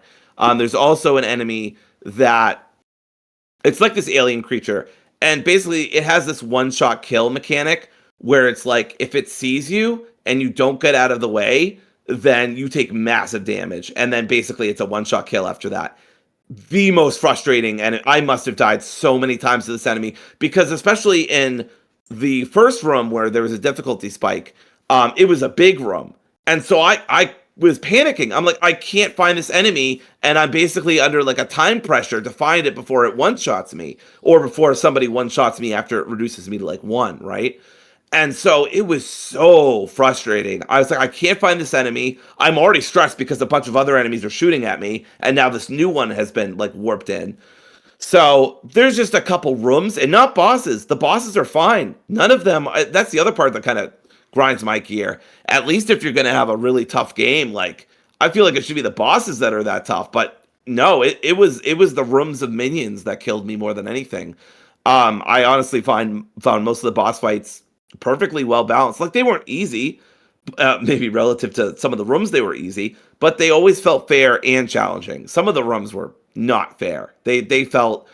I felt completely overwhelmed. I don't even know how I beat that second room I had trouble with. Just pure dumb luck. Lots of quick saving. I made like the classic AAA quick save and then AAA2 and AAA3 because I wasn't confident. I was like, I could die at any moment. Literally, I died in like 5-10 seconds on several of my deaths. Anyway, I don't want to keep belaboring the point. Um, so the game's not for FPS casuals. There's no difficulty settings. And the fact that you can quick save at any time can land you in some hot water, aka you can soft lock yourself, right? Because you're just about to die or there's a big tough enemy and you didn't know that. So just be careful with quick saves. That never happened to me, but it could happen to you. So just be careful. Um, and then this is actually one of my biggest pet peeves, and it sounds like such a stupid issue, but because the pixel art is so cool, especially during the cutscenes, I'm really miffed that any button you press during a cutscene skips it. So like luckily you can go back in the movie theater option and rewatch cutscenes, so that's cool. But it still skips the entire cutscene, so you can't take other screenshots. So like I literally like pressed the screenshot button and suddenly like the screenshot was just, the cutscene was just done. And I'm like, why would you do that? Like people want to appreciate your art and your hard work. And like this is all hand drawn. Like bro, like I want to take a screenshot. Like let me. And I looked in the accessibility options. There's no option to turn it off. So that actually annoyed me probably the most out of anything because I'm like I really love this pixel art, but I'm not taking as many screenshots as I want to during these cutscenes because every time I press, for me it's the 9 button because I remapped it. But every time I press the 9 button, it fucking skips the cutscene. Like I do get the screenshot, but I have to like sacrifice the rest of the cutscene just to do it. So I don't know. I felt like that should be patched out or something. And then last one, this is minor. It didn't happen to me much, but y'all know my sense of direction. It's trash. There's no map or mini map, and so when I did get lost, it's a little annoying. But yeah, this is not ordered from most annoying to least annoying. Although I will say number one was my most annoying, the difficulty spikes. Any questions, Seb? What was the length of the game? It took me a little over 6 hours to beat, but the game says it only took me 3 hours. I make of that what you will. I have no idea how that's true. I think it doesn't count. I think it doesn't count all the times you died. So I think it restarts the clock from wherever you were in the clock when you died. So I think I played 6 hours and I died half the time. So yeah, again, make of that what you will. I still had a blast. I don't want to leave this on a sour note. I think it's a really great game. It's some people's in the comments. It's some people's game of the year. It's very positive on Steam. It's $8.99. It's dirt cheap. I super recommend this if you like your FPS games irreverent and funny, and you miss the era of Flash games in the mid 2000s. I heartily recommend this. This is a very good game.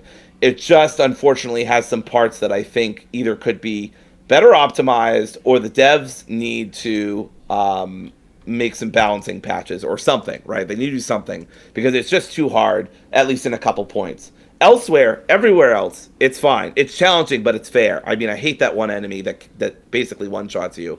But besides that, there's really nothing I would take out of this game. So hypothetically, you can beat this game in like 2 to 3 hours. Yes, I would say so. All of the playthroughs online are like 3 to 4 hours. So yeah. Gotcha. Yeah, I bought it myself, and I'm curious. I figured you would play it because I know you really wanted to play it. And I'll play it sometime next year and try it out for sure. Because I did grow up with those kind of games, and I tend to like those fast paced first person shooters. So I thought it looked really cool, and yeah, like and looks like a fun short experience. So that was the main thing too.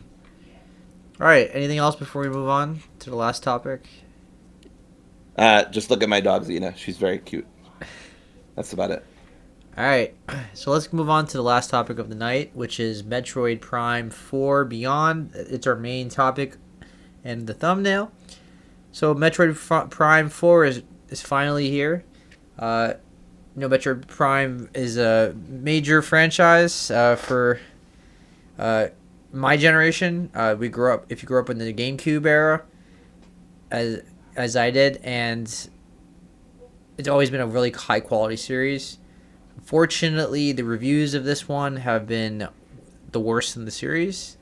But with that said, it's still like an 80 on Metacritic. People are kind of talking about it like it's hot trash, and it's definitely not. It's actually quite a good game, as I'll get into. But yeah, it's not a masterpiece like the first three, especially the first two. The first two are like on a very high level. But let's get into it. So Samus is back. She's a bounty hunter. She's on an alien planet, and she's encountering different NPCs and a bunch of psychic alien race that needs your help to save them. And you got to collect a bunch of artifacts for them, and so on and so forth. The main new thing with this game, we're getting the pros, is psychic powers.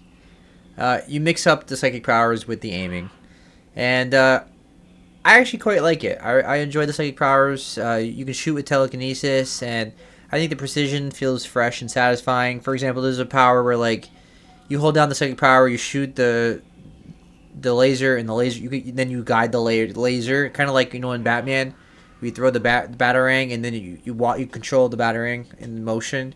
So there's like some boss fights where like you have to shoot the vines and open the weak spots of 3 of them, and obviously there's not enough time because it keeps regenerating. So you weaken the vines, and then you shoot that, and you control the laser. You have to be creative. You have to think outside the box, like with some of the puzzles and the boss fights. They don't explain it to you.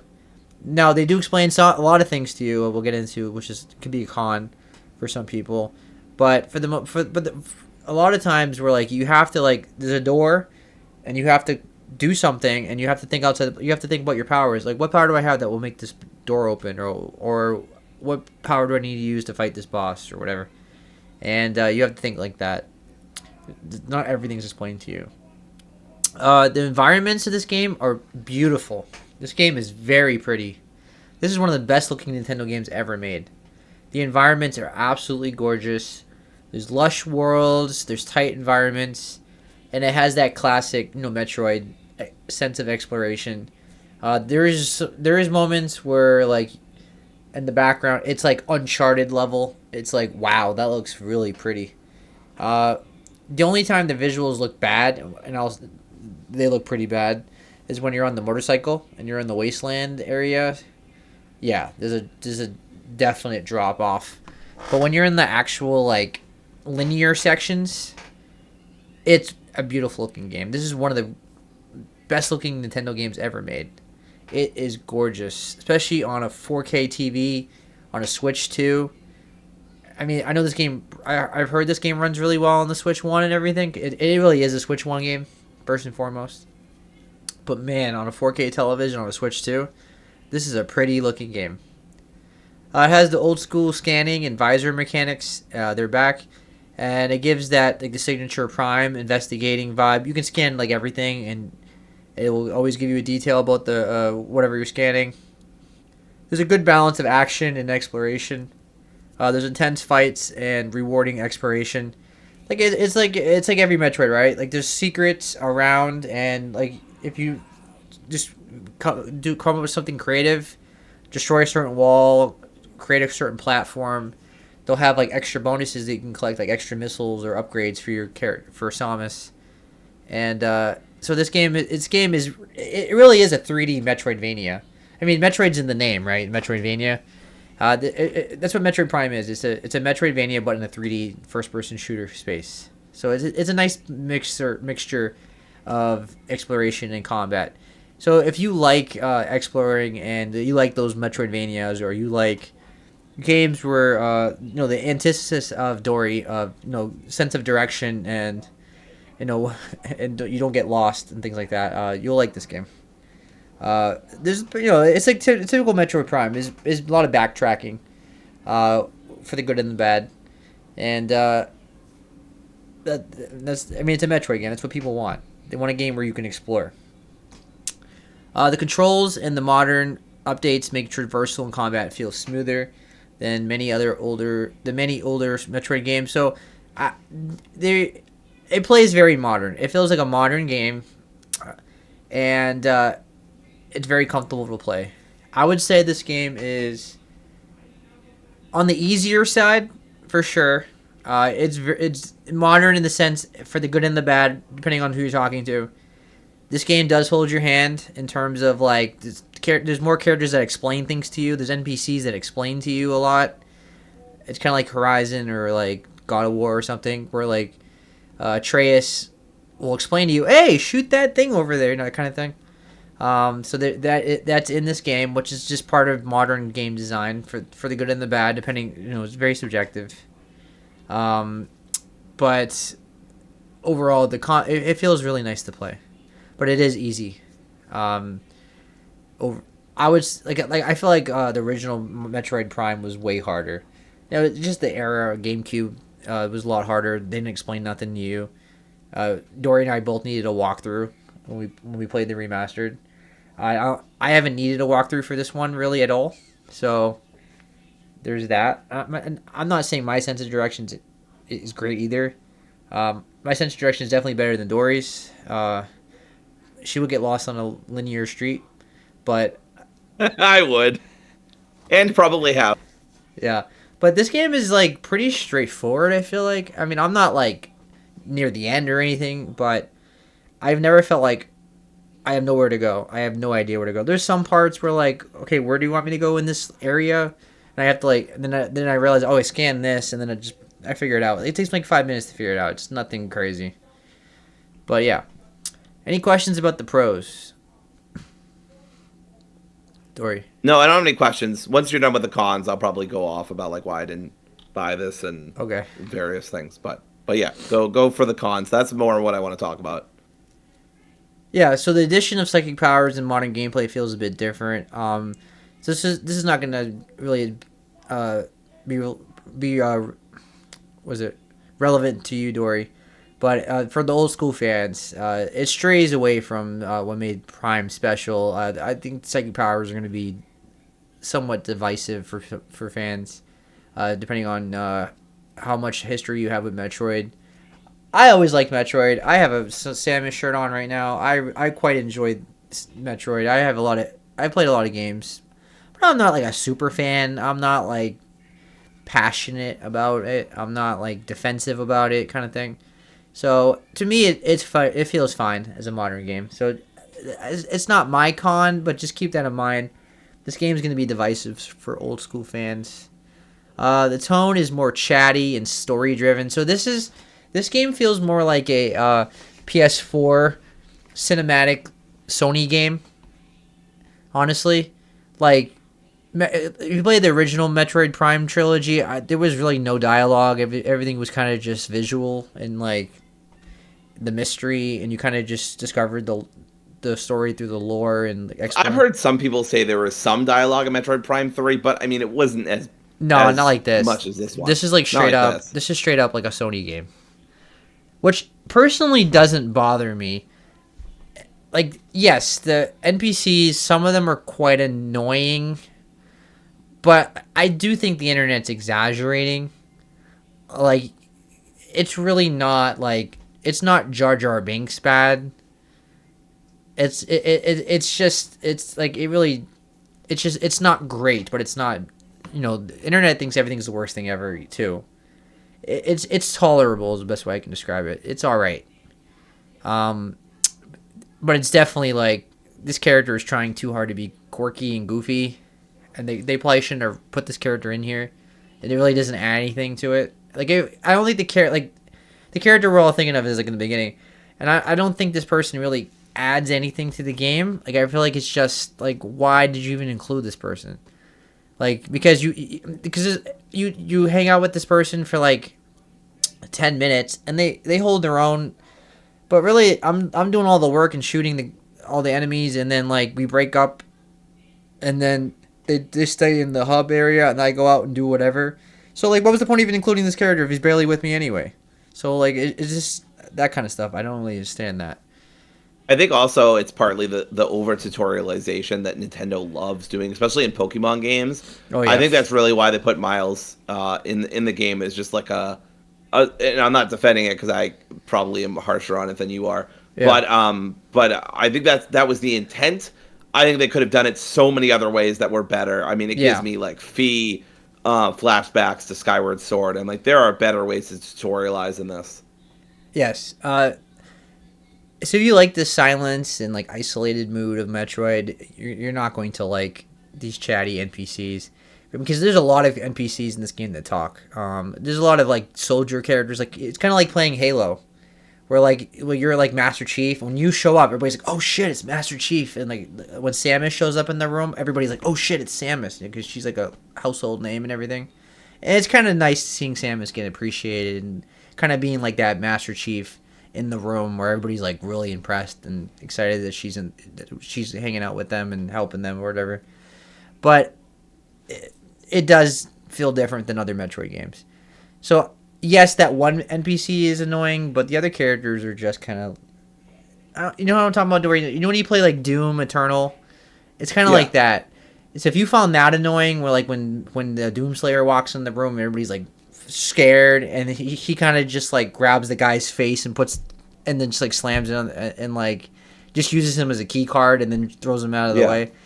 Like if you like that kind of stuff, then you won't mind this. But it's kind of like that kind of tone. It's sure not everybody's Jar Jar Binks in this. It's just everybody's kind of like, oh my god, it's Samus. I think Miles is the worst defender, and I think the rest of it is just kind of, from what I've seen of reviews, just bland military people who maybe have vaguely some minor story arcs, but generally just feel like they're there just to be there. I don't know.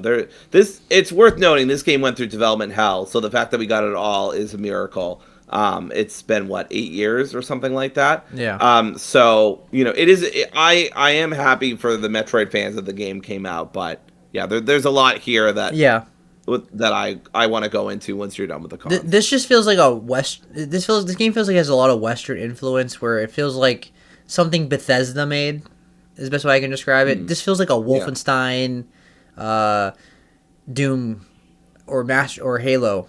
Like all the characters, the way they're talking to you, the way you're like a badass walking in, all the NPCs talking, like this tone, like somewhat goofy at times. It feels very Bethesda, so it's very Western, is what I'm saying, and I think that's what's so divisive for a lot of Metroid fans, is that like Metroid's always been very dark and serious, no talking. The visuals do all the storytelling.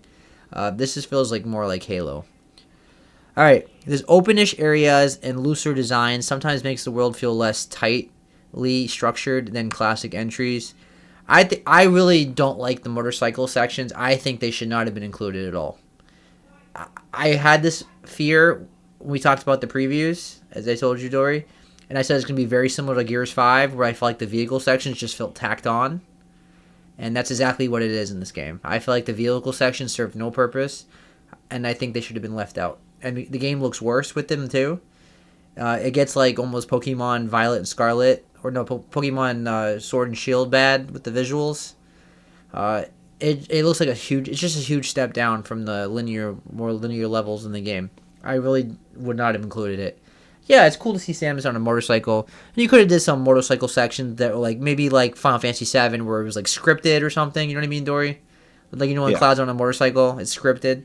That would have been cool. Some cool moments like that, make it cinematic, like a Sony game, like an Uncharted section, like when Nathan Drake's driving the truck, and you kind of just driving straight, you know what I mean? And some cool action moments. You could have just did that. This game, like, it literally has no music playing when you're on the motorcycle, and not only that, you have the only way you can get music for those sections if you buy the $40 amiibo on the motorcycle. That's the only way to unlock music. So it's Yeah. very scummy. Yep. Yeah. So with all the new bells and whistles, a few areas don't quite hit. So like I said, as I mentioned with the motorcycle, some of the visuals and the pacing, it can feel very uneven. I kind of wish they just focus more on the straightforward linear sections with the beautiful visuals and things like that, and just kept it more of a tight game instead of tacking on a motorcycle section and things like that. This con is more subjective, depending on who you're talking to. There's difficulty options, so it's not like you're stuck in one difficulty option. But if you're demanding challenge and tight level design, this game is very modern, and it might be too forgiving or light. So what I mean by that is it holds your hand more so than other Metroid games.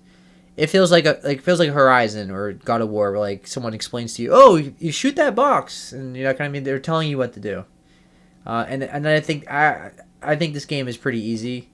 Like when you're fighting the enemies and stuff like that. Like there's so many they drop so much health items and missiles and stuff like that. So like you constantly just regain your health because the side enemies that are flying at you, you can shoot them down and then suck up the items, and you'll constantly be healing. So yeah, I think this game is pretty easy, but I don't view it as a con per se. Like, and I'm not playing on the highest difficulty, so maybe if you really want to experience like a really high difficult game, maybe it's way better on a higher difficulty. I'm playing on normal, and I'm having no issues. So, yeah.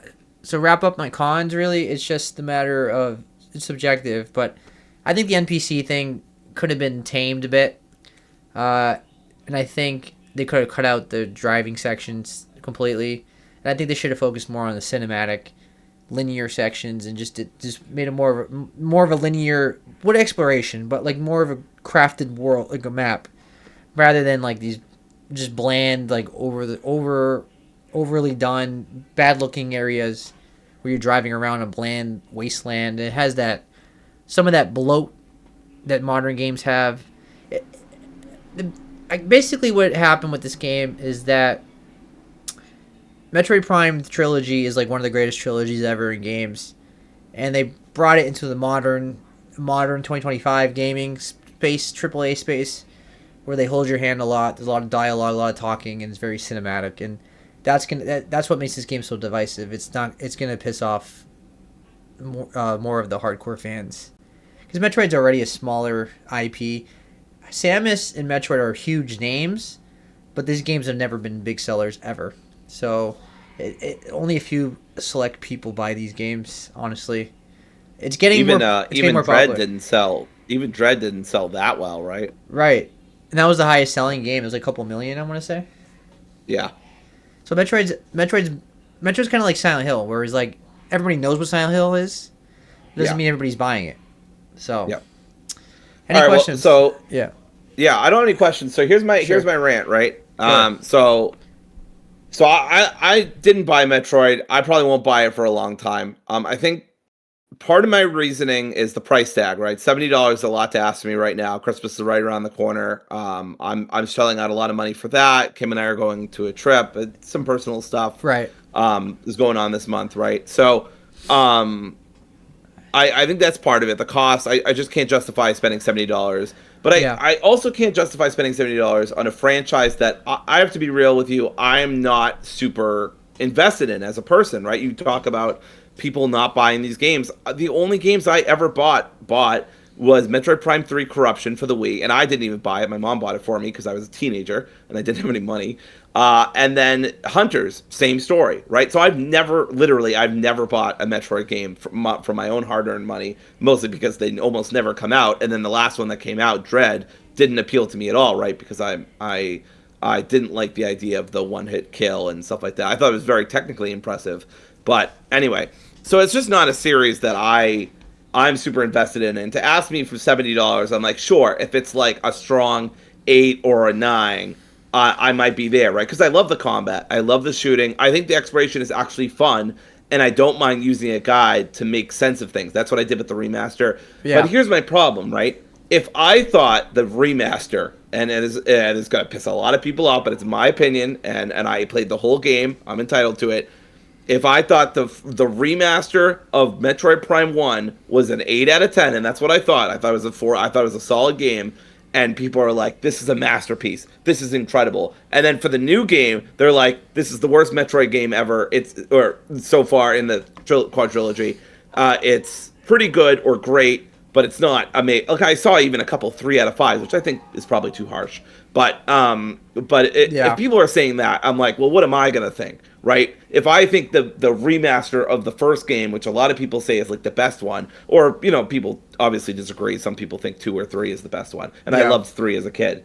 But like, if people are saying that, and then they're saying, well, this one's pretty good, but it doesn't live up to the hype of the previous ones, I'm like, I'm not dropping $70 on that, right? I mean, that just doesn't make any sense for me to drop $70 on that. To be I feel for retro. Oh, go ahead. Yeah, before we move on to the next point, Sure. this game would appeal more to you because you played the first game as a remaster like 20 something years after it came out. So like, obviously Yeah. older games don't age as well as newer as the game. You know what I mean? That's just how it is, right? Like you sometimes with video games, you have to play it at the time Yeah. because like if you play Metal Gear Solid today, like the original, It's very clunky. Yeah. it's like considered a masterpiece, but if you played it in 2025, you're not going to view it the same way as people viewed it back then. Yeah. I think Metroid's the same way. I think this game would appeal more to you than like an old school Metroid fan because this game has the things that you don't like about the original. In terms Right. of like the backtracking is more simple, more easier to get to. You're not getting as lost. It's more modern with things like I said. I think the NPCs will annoy you a little more, but not as much as like the internet is saying. Sure. So Yeah. actually, I think the. yeah, Go ahead. I absolutely think this game is worth $70 for you. It's just a Okay. I think it's more so a matter of just the Christmas time and all that, and you can wait. But Sure. but in terms of like actually being worth the $70, it's only like a 10-hour game, I believe. Like Yeah. from what I'm understanding. So definitely, outside the price, I think this game you would like this game. Yes. I think I think if it was $50, I'd probably still bite yeah, the bullet. that's what I'm and do saying. it. That's what I'm saying. But, The you price know, I get, though. a lot of the stuff you raised about Miles and about the bike are fears that I had. I think this sounds like a really great Metroid game that's kind of stuck with a bunch of limbs, metaphorically, that it just doesn't need, right? The bike stuff, the escort Yes. missions, the you fail if the soldiers die, the over chattiness, the Yes. Marvel whip smart stuff. I mean, and this isn't even mentioning, and this is in a bunch of reviews. I don't think this is a spoiler for you. It's not anything story related, but the last portion of the game, I don't know if you know this, Seb, is gate kept by collecting those green fucking crystals that you have to smash through. I don't know if you know this, Yeah. through the bike. And I'm just like, that's fucking terrible. Why would you want to do that? I've also heard that the last and for multiple reviews, not just the VGC, that the kind of the finish of the game kind of comes out of nowhere. It feels like they just brought this villain back. Just I know I'm being so critical. I hate being this critical because I think Samus is awesome and I love her as a character and I think it's so cool that she is like one of the leading kind of characters in Nintendo, especially as like a woman who like there's not a lot, right? Their main person is like Mario or Donkey Kong or Bowser or whatever, right? And so that's really cool, even if she's in a suit or whatever. But I think that just a lot of this just comes down to like it's not what I want in a game personally. I mean, the core of it is right. The exploration I like, even if I get lost, it's fine. I expect that. It's Metroid. Honestly, what pissed me off the most in the remaster wasn't the exploration. It was the fucking morph ball sections where you had to do the pinball stuff, where you had to do the platforming. I don't know if there's any of that in this game, but I found it so frustrating because you got sent right back to the beginning, and you had to like hop back up into the tube to get sent right back, and then I would fail again. And they have I hated the ball sections and stuff, but it's not like that. It's very straightforward. It's very punishing in the original, which I understand was 20 years ago. So I tried to give a pass, but Yeah. but yeah, all of this just to say, just to kind of wrap things up, is just there's a lot in this game: the escort missions, the bike section, the gatekeeping, the main story, the the chattiness. There's lots of little things that kind of impede on. Okay, I like the core gameplay. I like the exploration. Right, I might get lost, but that's fine. It's Metroid. I expect that, and Yeah. I could just use a guide. I have nothing against that. Yeah. But there's just all these extra things here that I'm like, just kind of rub me the wrong way. It feels like Retro Studios, as a studio, is trend chasing from things that happened over 10 years ago, which is bonkers to me because this game was only in development for 8 years. But you Yeah. know, it's just frustrating to me as Yeah. somebody who I really wanted to like this game. I was hyped for this game. I remember when the first Metroid Prime 4 trailer came out a few months ago, maybe back in the summer. I don't remember. Yeah. And I mean, you can vouch for this. Like, I was so excited. I was so happy. I was like, hell yeah, we're finally getting this. I love Metroid Prime 3. Yeah. And then they showed the bike, and then they showed the companions, and I'm like, ugh. So it's not the end of the world. I'm sure it is a pretty good game, even a great game. I will probably get it down the line because I love Samus, and Yeah. I think she's a great character in as much as she is one. But there's just a lot of stuff here that makes me pause, and I'm like, especially in the holiday season, I'm not gonna get this. Yeah. Like I said, the conversation of this game is, I just feel like a lot of it's been hyperbolic. But the cons are definitely cons. So just keep that in mind. The things I've said, Yeah. they are issues. So overall, I would say this game is an 8 out of 10 for me. I think IGN gave it an 8. That's about Yes, where, they did. that's where I'm at. I wouldn't even say a Starfield 8. I would say an 8 overall. Okay. Um, is it in my top 10? Man, it's in that huge cluster of 8 out of 10s, and I have to make that decision in 2 weeks. Yeah, time's ticking, buddy. But I'm leaning on no. It'll probably be my honorable mentions, which is kind of sad because I said all year that this could potentially be in like my top 3. How good it because the other Yes. Metroid Primes were like masterpieces or close to it, and then this might not even make my top 10, but it's a really good game. There's just decisions that they made that they shouldn't have done, and that's really what it comes down to.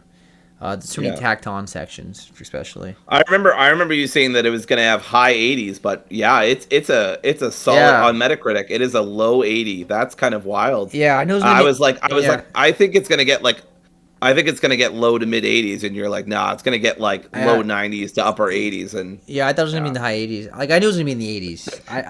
yeah, There's no way it was gonna be in the 70s. I didn't see that, no, but yeah, 80s disappointment.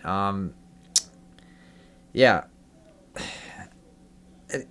it's I guess it's disappointing technically, yeah, considering the hype we all yes, had. With that all said, I mean, look right here. I have all my Switch 2 games for the whole year that came out this year. These are all of them, all the exclusives. yeah, I had a good. It was a pretty good start to Switch 2 overall. I was pretty happy. Not as good as the Switch one with the Breath of the Wild and the Mario Odyssey, but I was very happy. I won't even say this year ends with a disappointment because this is an 8 out of 10 game, but it is somewhat a disappointment because it's not a masterpiece like we were all hoping. I suppose you can say. I think that's yeah, why the reaction's so negative, because people thought this game was going to be like a Game of the Year contender, and it's not. But yeah. it's not a bad game. No, and it's worth noting. I mean, I'm looking at Metacritic right now. Objectively, there are a lot of 90s. There's even a few hundreds, including Giant Bomb and PC Magazine of all places. But there's also a lot of 85s. There's a lot of 85s. Yeah, and I'm an 8, so yeah, I'm in the 80s yeah. category. There's a lot of 80s, a lot of 80s, and then of course then you get into the 70s, which I think, is a bummer. Eurogamer, VGC both gave it a 60. It's not as I think it's not what a lot of people were hoping for. I think it's a huge bummer, but there's definitely enjoyment to be found here. It's not a bad game. I don't think, even as critical as I am, I don't think this is a bad game. I just think it's No, a it's a good great game. game. It's a good to great game. I don't know. I haven't played it. That is kind of trapped with these extra things that Retro try to do. Yeah, Yeah, it's a great game. It's just not, people wanted it to be a game of the year contender, and people expecting it to be a it's just 9 not. 9 out of 10 or 9.5 masterpiece game Yeah, of the year, and it's not that. That's why people are disappointed. But it is still a great game, and I think most people that are going to play this are going to enjoy it. Like yep, the internet, you got to be very careful with the internet, because I think the internet's making really valid points, and I'm not defending any of that stuff. It's just I think the general conversation about things are just always overblown. Like yeah, like the woman in Assassin's Creed, or Ghost of Yotai having a woman character, and the conversation is always like Dragon Age Veilguard. I thought it was like, oh, it was a good game. I had fun with that. And then the internet, it's like, oh, it's the worst game ever. It's all agenda, and like the truth is somewhere in the middle. Generally, I think it's disappointing. I thought Dragon Age Veilguard was too light and comedic at times, right? Like I wish they had more of a darker tone. But doesn't mean I agree with the craziness of people's opinions. right. So I feel like I'm viewing it the same way with this game. It's like I think I think people are saying the right thing about, but not times 100 like they're doing.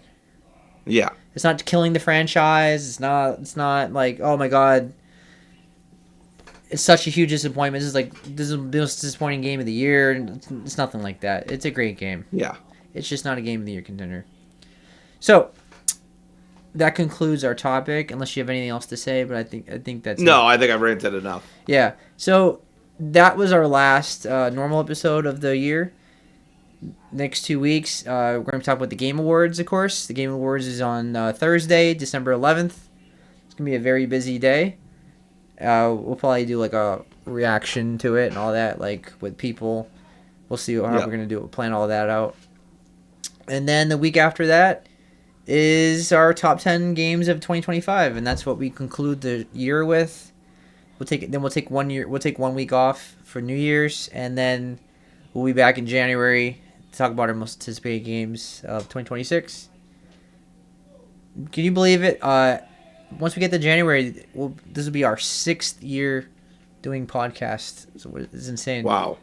We have to get some kind of award at some point, right? Something is coming our way for doing all this work. Absolutely.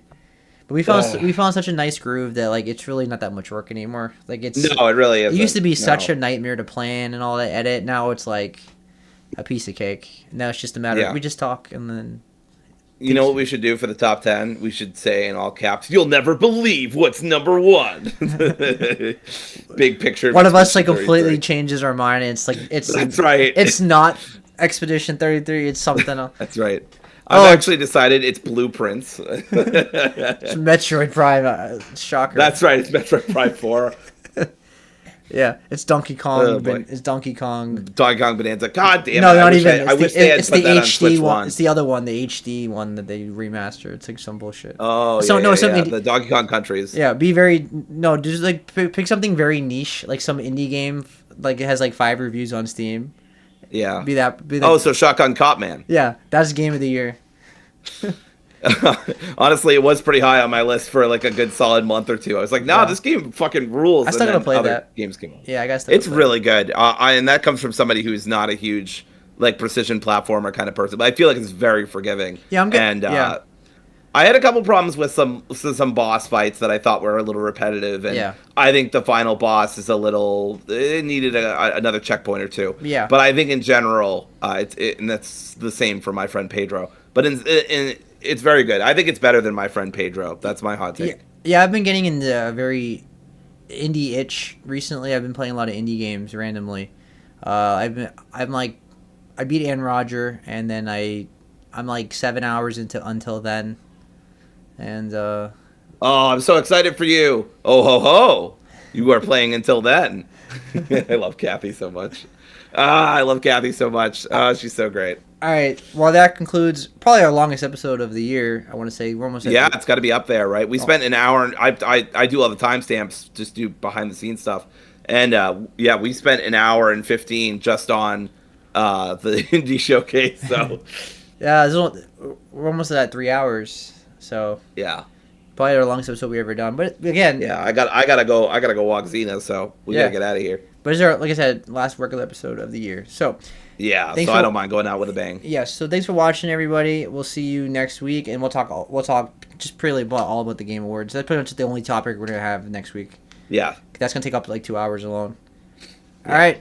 And get excited, everybody. We're gonna complain about how long it was and that there were too many ads. Oh, yeah. Wait for that. Yeah. Yeah.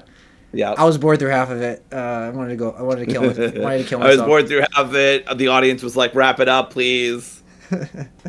Oh God! Don't get me started if they rush people off the stage again. Yeah, they were better about that last year, so They I'm were. hoping they stay consistent. Yeah, hopefully that pissed me off. All right. Yeah. Have a good night, everybody. Happy holidays. Bye, everybody. See you next week. Bye.